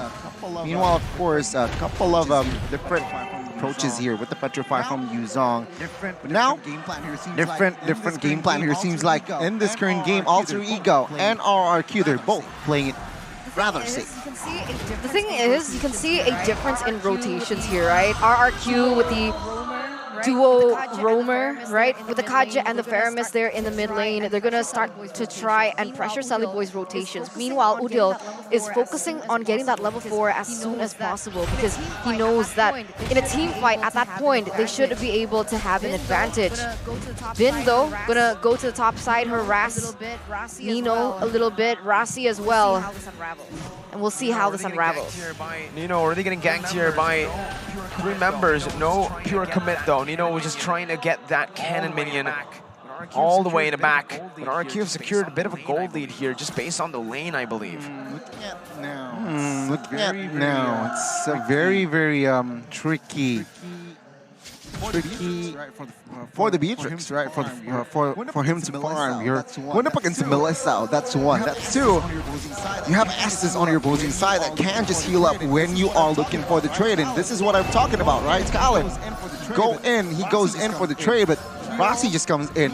Heal Nino, and well, nothing much that Skylar can do. In the mid side though, it's going to be a very interesting matchup. Arsa going up against the Faramis, but Turtle take here. Oh my god, he committed. This is what I'm talking about, Udil, man. Very aggressive. And extremely. And even in the early stage, he's able to get level 4 very quick. But Clay wants to say something about this. There you go. Lemon with the Bravest Fighter finds first blood early on, roaming all the way from the XP lane while the Yuzong is still around the turtle, trying to set up for Selly Boy. Heavy spin, ready for Selly Boy to look for this right now as he pops it. Zone Albert away. That should be the retribution going to Alter Ego, and it does.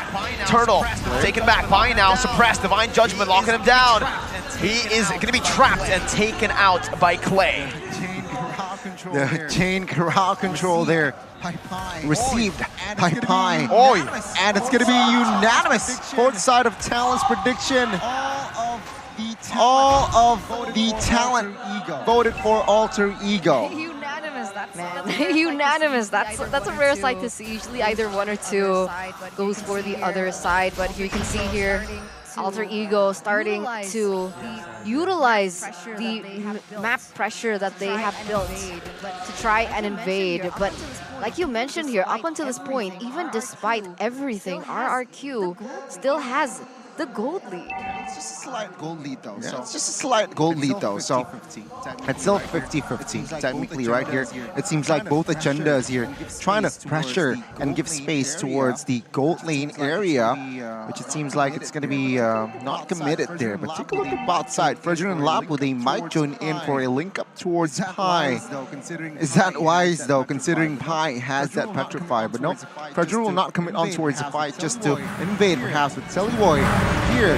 He's looking for an invade of purple buff. Again, rotation-wise, very tricky here. Very balanced. Yeah, but the airstrike popped in onto Albert. Now going to be pinned down with a heavy spin, but Lemon will dive into the back line with the Call Alter, giving him some HP to play with. Albert will march forward. Finn looking for the Divine Judgment, finds it. That's going to be the Bennett's Rage coming down as well. Rossi has been taken out. The pickup style that RRQ has been playing is well played right now, but look at Pi onto the back with the Petrify. He's going to be slain. Alter Ego have given Skylar a triple kill. RRQ looking good early on. My, oh my, 3-0-0 KDA right now. If Nino doesn't go back, he's in trouble.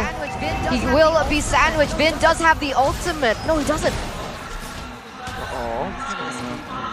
He's gonna escape here, it seems like. Renner. Almost. Oh. Now it seems like you're RRQ. Hey, now it seems like you're RRQ. 2,000 gold lead now with that exchange, right? This says that, yeah, with that triple, it's going to be very tough for the side of Melissa now to perhaps withstand and catch up. It says a lot here, Alter Ego Esports, with that play. What happened was Pi entered with that black dragon form, but he didn't realize no information that perhaps the Melissa is missing. That was a 5-man rotation from the side of RRQ. Yeah, that was GG. That was GG. Pi was a little bit dumbfounded there and got taken down.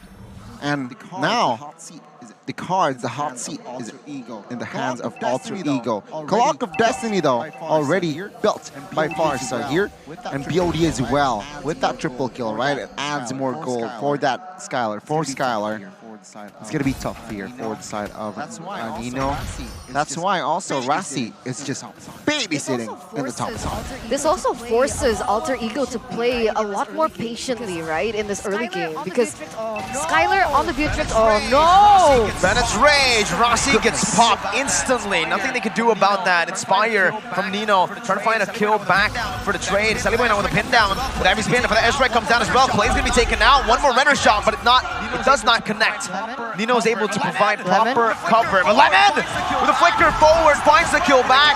Now the stun as well, connecting onto Nino, who pops in the go away. Now the Muddles trying to dish out some more damage back onto RRQ with Udo getting the stun, but they will be able to claim that turret up top.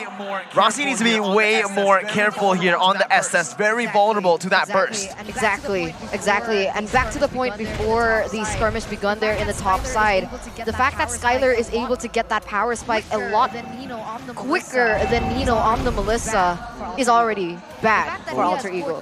The fact that he has 4 kills onto him and he has already built up that BOD makes it a lot worse. So Alter Ego, I know they're used to this aggression, but they gotta play it way more patiently as they go in once again. With a heavy spin, Vin going to be able to get the Call Ultra HP placed down by Clay as Vin jumps in for the Divine Judgment, not able to find anyone as Nino is able to get that kill down. Petrifying the Furious Dive onto Clay, who's still able to escape with a Stampede, but look at the Muddles slowing them down. RRQ lose 2, but they get the turtle. It's a 2-for-0, well, 2-for-1, right? The turtle claimed by RRQ, but now Alter Ego is just too greedy. Might be, but look at Nino with the Inspire. This is it. Melissa God, Nino. It's like I'm looking at myself. Alter Ego, Nino's way better than me, but I was about to point it out. Right after Skylar got the 3-0 lead, Nino only had 1 kill. He was still only 100 gold behind of Skylar. Wow. So his farming has been phenomenal as he looks for more again, but Rossi needs to be way more careful. Again, he needs to be very wary of the Divine Judgment. Yeah, of course, as an Estes, you do not want to give your life different here if you're a pure tank, but oh my god, mid-side! Pi jumping in with the Furious Dive, stunned up though, Chain CC'd, still able to dish out some damage, but wait a minute, the Melissa God, what the heck happened? Down below! It's Nino who finds a double out of nowhere. Pi buying the time, Nino rotating, just shredding everyone. Don't give this man Melissa. Alter Ego trying to siege the mid lane down. Lemon dashing forward. Albert as well, but he might just dash to his demise. And look at the model placement. Jumping back in. Albert taken low. Nino is literally taking Alter Ego, putting the whole team on his back and saying, I got this. What the heck happened there? We didn't get to see it off camera. It That was was a rated triple R. kill, It was right? rated R. We couldn't see that. couldn't see that. It was violence. It was. Oh, beautiful. 4-0-1 now, 9 minutes in. And like you mentioned, the goal, the difference wasn't even far to begin with. And they go once again. Sully Boy with a heavy spin. And Nino gets the unstoppable.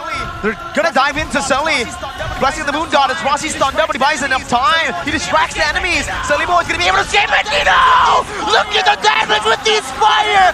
Clumped up for him to take. Even dodging the Appraiser's wrath. Alter Ego have equalized the gold lead completely. RRQ have lost their lead.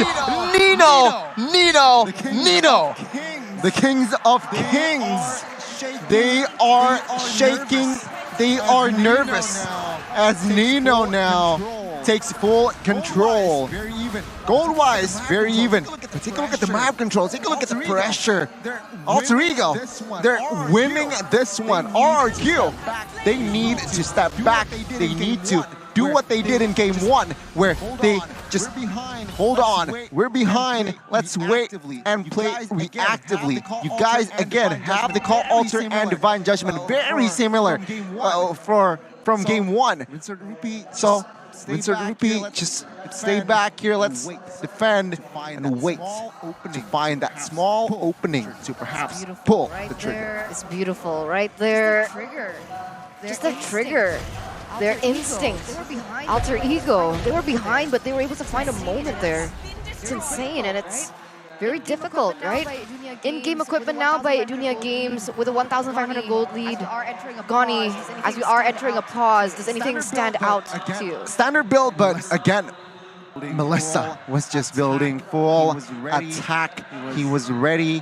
He was on something, and it shows. He is him. Even the observer said, oh my god, the 2 kills. We cannot see that. It's too violent. It's too violent for us to see, man. Nino. The whole time in the regular season, everybody was like, who's the best marksman? It's Brands or Skylar? Nino was just sitting in the bench. He was like, I knew the answer from the very start. I just wanted to give everybody a chance.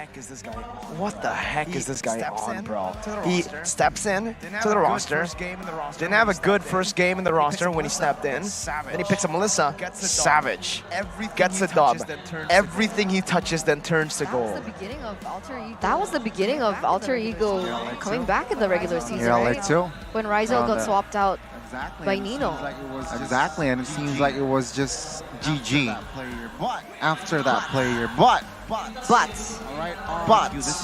right, RRQ. This is RRQ we're talking about. All right, that's true. The Kings of Kings, the comeback kings in game. I wonder if Arashi is sweating at home. I mean, technically, it's if you lose, you don't go home, right? True. But it's always great to get the upper brackets, right? But if you lose 3-1 to Alter Ego, that means Bigetron gave a better fight. There you go.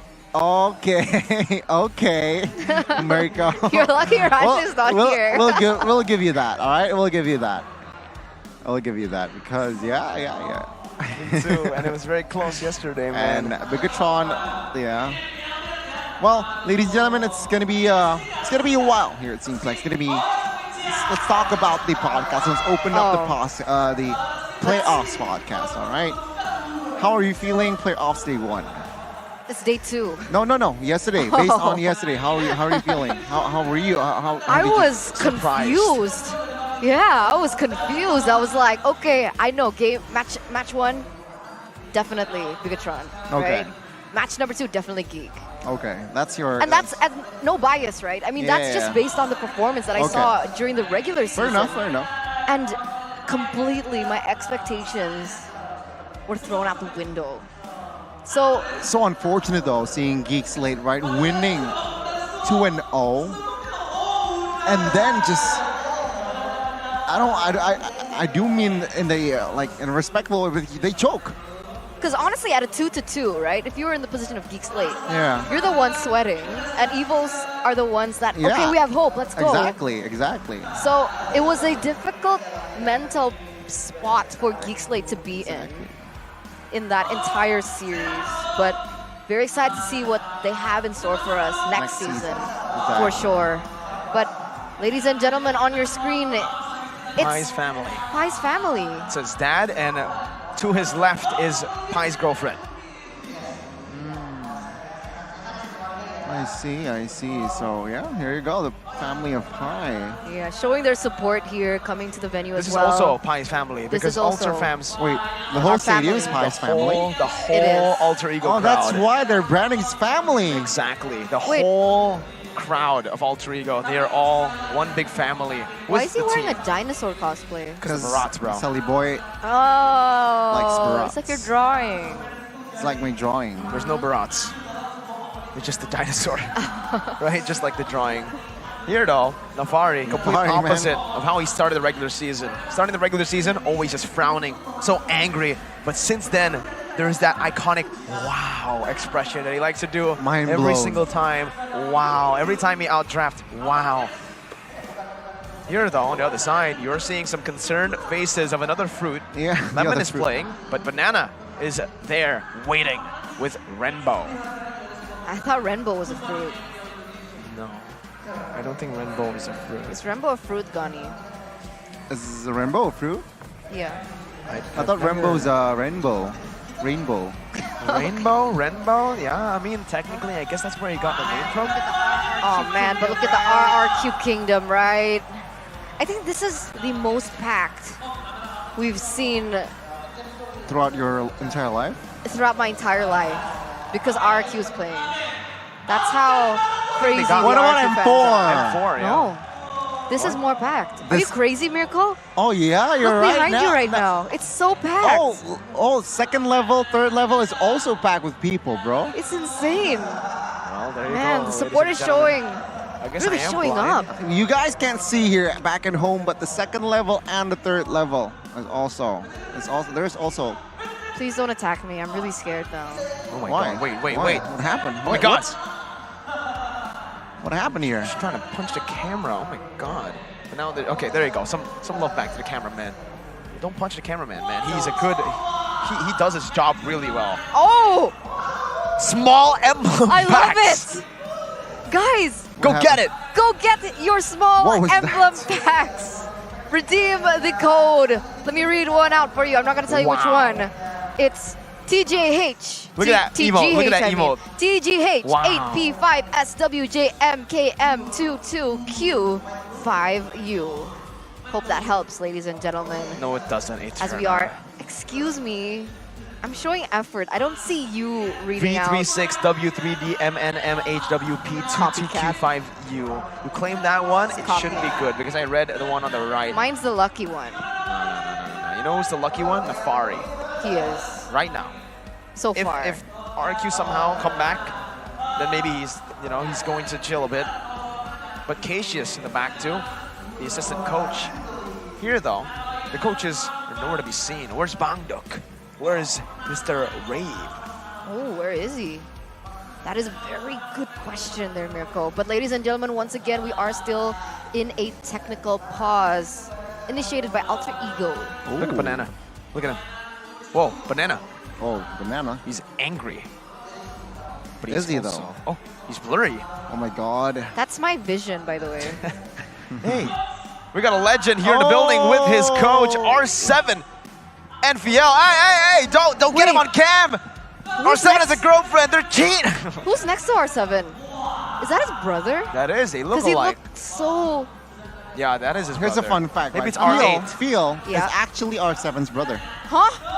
Fiel is R7. What? The theories go wild. I really like the drip that R7 was wearing, though. Yeah, me too. I got that too. Shout out RRQ, man. Yeah, man. Their merch are good. Hey, Oh, it's time though. finally! Oh the my pause God. Wait, what has happened? been alleviated, but oh my god! a siege here in the top side of the map by Alter Ego. SLATE catching Albert now all alone. Say goodbye to Albert. Nino picks up a monster kill, 6-0 and 2. At least this time though, it won't be a first Lord end for Alter Ego. Well, it seems like here with that siege, with that Lord push, they weren't really able to find the base turret, but nevertheless, they got a kill. That is also a win, and they got the jungles. Take a look at the items now already. Melissa, almost full items, looking for that last has claws to add more sustainability, add more damage as well. And if you look at the side of RRQ, they're heavily relying on that Beatrix and potentially that Clay, that Faramis, who is very behind here, only 5,000 gold collected, so he needs to farm. But I feel like with the looking at the data now, the RRQ, they're funneling the gold towards Skylar now, 8,000 gold. They're relying on Skylar to turn the game around, but also that Flicker Divine Judgment play should come into full effect here quite soon enough. Only 2,000 here on a deficit, so it's still comebackable, but it seems like Alter Ego Esports now slowly but surely trying to bait out the information here. Vindo will be spotted. Yeah, bait out information and bait out resources, right? Trying to take that away, especially the next Lord is going to spawn. But once again, we see here the player's gold by Ubes Gold, still Nino at the very top. But what's different is Skylar is now catching up. 8,000 should be able to farm a little bit better. But it seems like Alter Ego, they're still trying to freeze those lanes, trying to bait perhaps the Beatrix from clearing. And if they do so, then that's kind of the beginning of the end for RRQ. But look at this, 5 seconds. The Lord finally appears, and Nino with a Malefic Roar before the team fight. You know what? A very different Faramis there here we're seeing. You remember in game 1 it was actually Clay with the 916 MVP on the Faramis.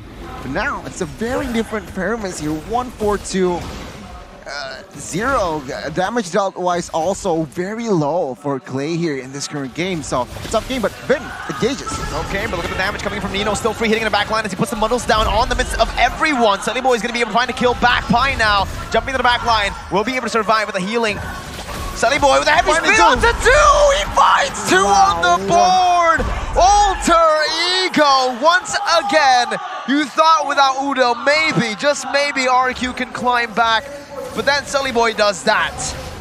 That's GG, right, for the Lord take. And take a look at RRQ, the Kings of Kings, back into the defending position here. What a catch by SLATE there. How do you pin 2 people like that in that angle? It's so difficult. You gotta be a miracle man. Miracle man, definitely, especially because he has a girlfriend now. But RRQ, it's different, right? Clay with the Cult Altar. If he pops it, oh man, beautiful. Where did Pi go? Oh, where did Skylar go? What the heck? Never. What? Well, that's why it's called an airstrike. You get deleted. My God, you thought the feathers would at least, you know, cushion the airstrike a bit, but damn, that didn't.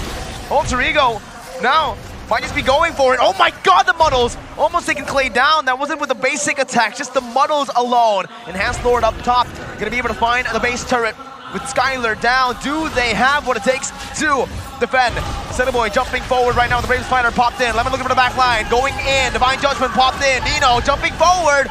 He will be taken out. Lemon takes the kill back now as Udil is going to be able to find a stun. 3 base turrets down. Minion waves crashing in. They do not decide to commit. They decide to back up, play it disciplinedly with a mistake from Nino. Wow. Honestly, before Skylar was taken out, I don't think he noticed. I don't think he was... That caught him off guard for sure, right? Didn't have a chance to react whatsoever, but actually that gave the space for Alter Ego Esports to go in because of the fact that he was down. Alter Ego, though, still going to be able to get all the inhibitor turrets down. Half of the base is gone as well, but RRQ, they're looking for some trades on the board here. You know, it seems like here they just want to clear the mid turret here. Albert, though, will look for the invade. Again, it's going to be very tough now. Alter Ego Esports still in full control. He will grab with the purple buff. Again, Nino, unfortunate, right? It was Nino who was taken down. If it was anybody it was perhaps Rossi, if it was Udil, let's say, they would still perhaps force and end the game. But because it was Nino, they weren't able to do that. And with that in mind, RRQ, they can breathe, they can survive another day. And again, look for mistakes, look for that small loophole to perhaps turn the game around again. It's still, again, I want to say, comebackable. Only 2,000 gold lead, minute number 16 here. Alter Ego, keep doing what you're doing. Stay disciplined here. Do not overcommit on towards anything. Always back up Celiboy here, as it seems like Celiboy here as the Akai, who is the face checker, all right? He is the open map, open vision, because Rossi on that Estus will not be able to soak in a lot of damage, so that is also the reason here for Alter Ego to just have and keep it in sync. Top side, very neutral, so perhaps they might force a fight here in this Lord if RRQ wants to. Are you guys feeling the tension though, right? I mean, I know it's 17 minutes, but it only takes one mistake for Alter Ego, for RRQ to win back this entire game right now. It's so 50-50. You can see Vin also trying to look for an opening, positioning himself with the Beatrix as well, trying to hide Skylar in order to bait the resources coming in from Alter Ego and come back perhaps at the later stage of the game. But the Lord already have health. Clay's down. Oh, he gets out. The Divine Judgment pulls him back. This might be a disaster for the side of Alter Egos. Lemon is going to be chunked low. Albert versus Celiboy. Retry battle. It's going to be Albert! Just like that. Nino still in the midst though. With a model placement on point. Going to be able to dish out so much damage. RRQ backing up. Alter Ego way too greedy. Looking for a pick when they could have just taken the poke. A perfect flicker from Fairness, from Clay there. If we get the chance to look at the replay, hopefully, but no. Clay, he was stunned. He flickered away because Udil was looking for the trade. He doesn't mind to be taken down if the Fairness gets taken down. But what happened was there was the back of Vin with that Divine Judgment, flickered away and find the outplay. Take a look at the items here. If you see Fairness, NOD and Glowing Wand, so he is building semi-damage, semi-utility. But of course, the main damage dealer now is the Rose Gold Malefic Roar Melissa. It's gonna be nasty here, folks, but now Alter Ego Esports, they're the ones defending. Let's see. They have their backs on the wall. RRQ with a full push now with the Enhanced Lord. Celiboy still able to act as a frontliner. Vin having the Divine Judgment. Down below, Udil gonna be chasing CC with a taunt as well. Udil having the flicker, he flickers to the wall! They praise his wrath, almost takes him down. Another mistake by Udil, and you can already see the nerves here from the side of Alter Ego. They've lost their lead completely. It's a 5,000 goal lead to RRQ. Uncharacteristic plays happening left and right. Wow. The instant turnaround in the situation, right? RRQ now with a 5,900 gold lead. Although the inhibitor turret still favors Alter Ego for the moment, but RRQ have managed to crack that base open. The damage dealt, you can see Skylar far behind Nino, but Nino, every time he goes in, he's always the main target for RRQ. Into their base, they have the high ground, right? With the models as well as the Feather Airstrike, but in a siege, things might be a little bit different, seeing as how creative RRQ are going about these team fights. Whoa. Are they going for... Oh man, is that concealed play? Yeah, it is in the mid lane. He's looking for Rossi, I believe. But now it's going to be the base turret taken down. 2 base turrets already, and they are actually pushing up top as well. So Alter Ego have completely lost their lead. Maybe it was still a lead for map pressure. Now it's only 1 base turret left. RRQ can have a say in the game once again. See, again now, RRQ will the reset here. 20 seconds to the next Lord. Man, this is... It's going to be very tough here for side of Alter Ego Esports to reclaim now. It's not looking good, but it seems like they're still up for it here. Nino, all they need is one Nino moment. Let's see. Celiboy brought back to the team. Vin with the Divine Judgment as well. Rossi with a flicker forward. Celiboy's going to be able to actually bait so much. Lemon in the midst of it all right now. Going to be kited back, but Lemon finds the kill with the Bravest Fighter.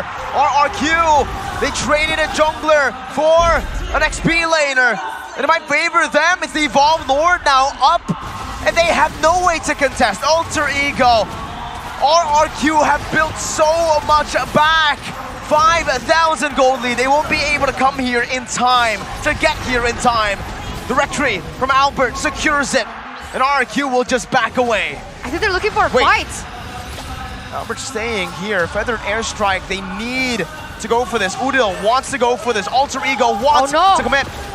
But look at the back line. Vin jumping in the back line, but nature buys so much time. Still so much damage placed down. Skylar has the flicker. Not going to be able to put it down first though. Winter Truncheon buying some time. Vin with the Divine Judgment going in. Bennett's Rage as well, but Udil finds the kill back. They need to hold the Lord off. Oh my God. Skylar will fall. RRQ again. They did not use the Lord. They did not back away. They decided to fight, and it's another disaster. Now it's Alter Ego who can try to end the game. No Skylar.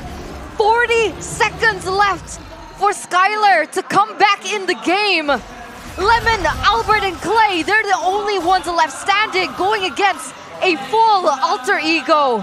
They have the high ground, they have what it takes, and they're going for it. Heavy spin, pinning Albert down right now as Nino jumps in as well. Albert gonna be melted down. If that airstrike comes down as Clay will lose all of his gold ultra HP.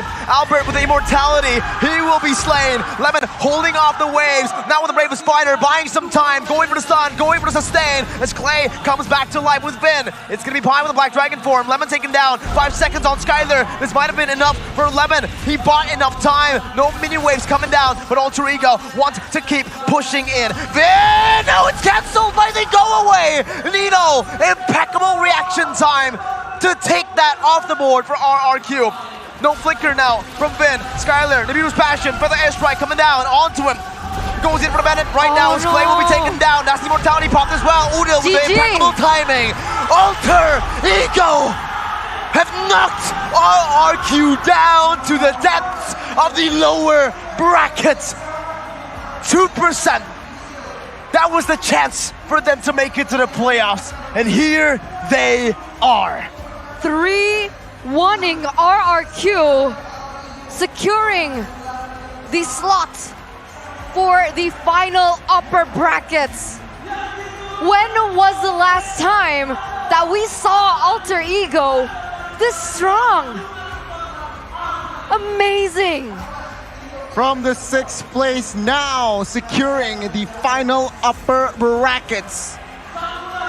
RRQ, they got dismantled by a team who was very shaky in the first leg. And take a look at them now, all smiles. And RRQ, the fans, the team, dead silent. Wow, I'm getting goosebumps, right? The performance that Alter Ego have shown in the playoffs has been phenomenal. What is this? What switch have they been? I'm at a loss for words. This was the Alter Ego that most of us expected last season. They're showing up a season late, but hey, I am here for it. 3-1 RRQ. 3-1 for Alter Ego. And you know, that actually shows the impact that Rossi has for his team as well. The start, I wouldn't even call it rocky. A horrible start for Alter Ego into the season. So many doubts placed on Rossi, on Rizzo, on the whole team, even the management. What are they doing? Still utilizing the same lineup, no changes, a downgrade, people say. No Leo Murphy, Rossi in from the MDL. This is a team that was built to get knocked out of playoffs. No. They take those odds and they turn it around with phenomenal MLBB. Could this be the beginning of the people's revolution against the dynasty of the Kings? It might be, all right? It might be. Well, a bad one there. But my goodness, the beginning of a coup.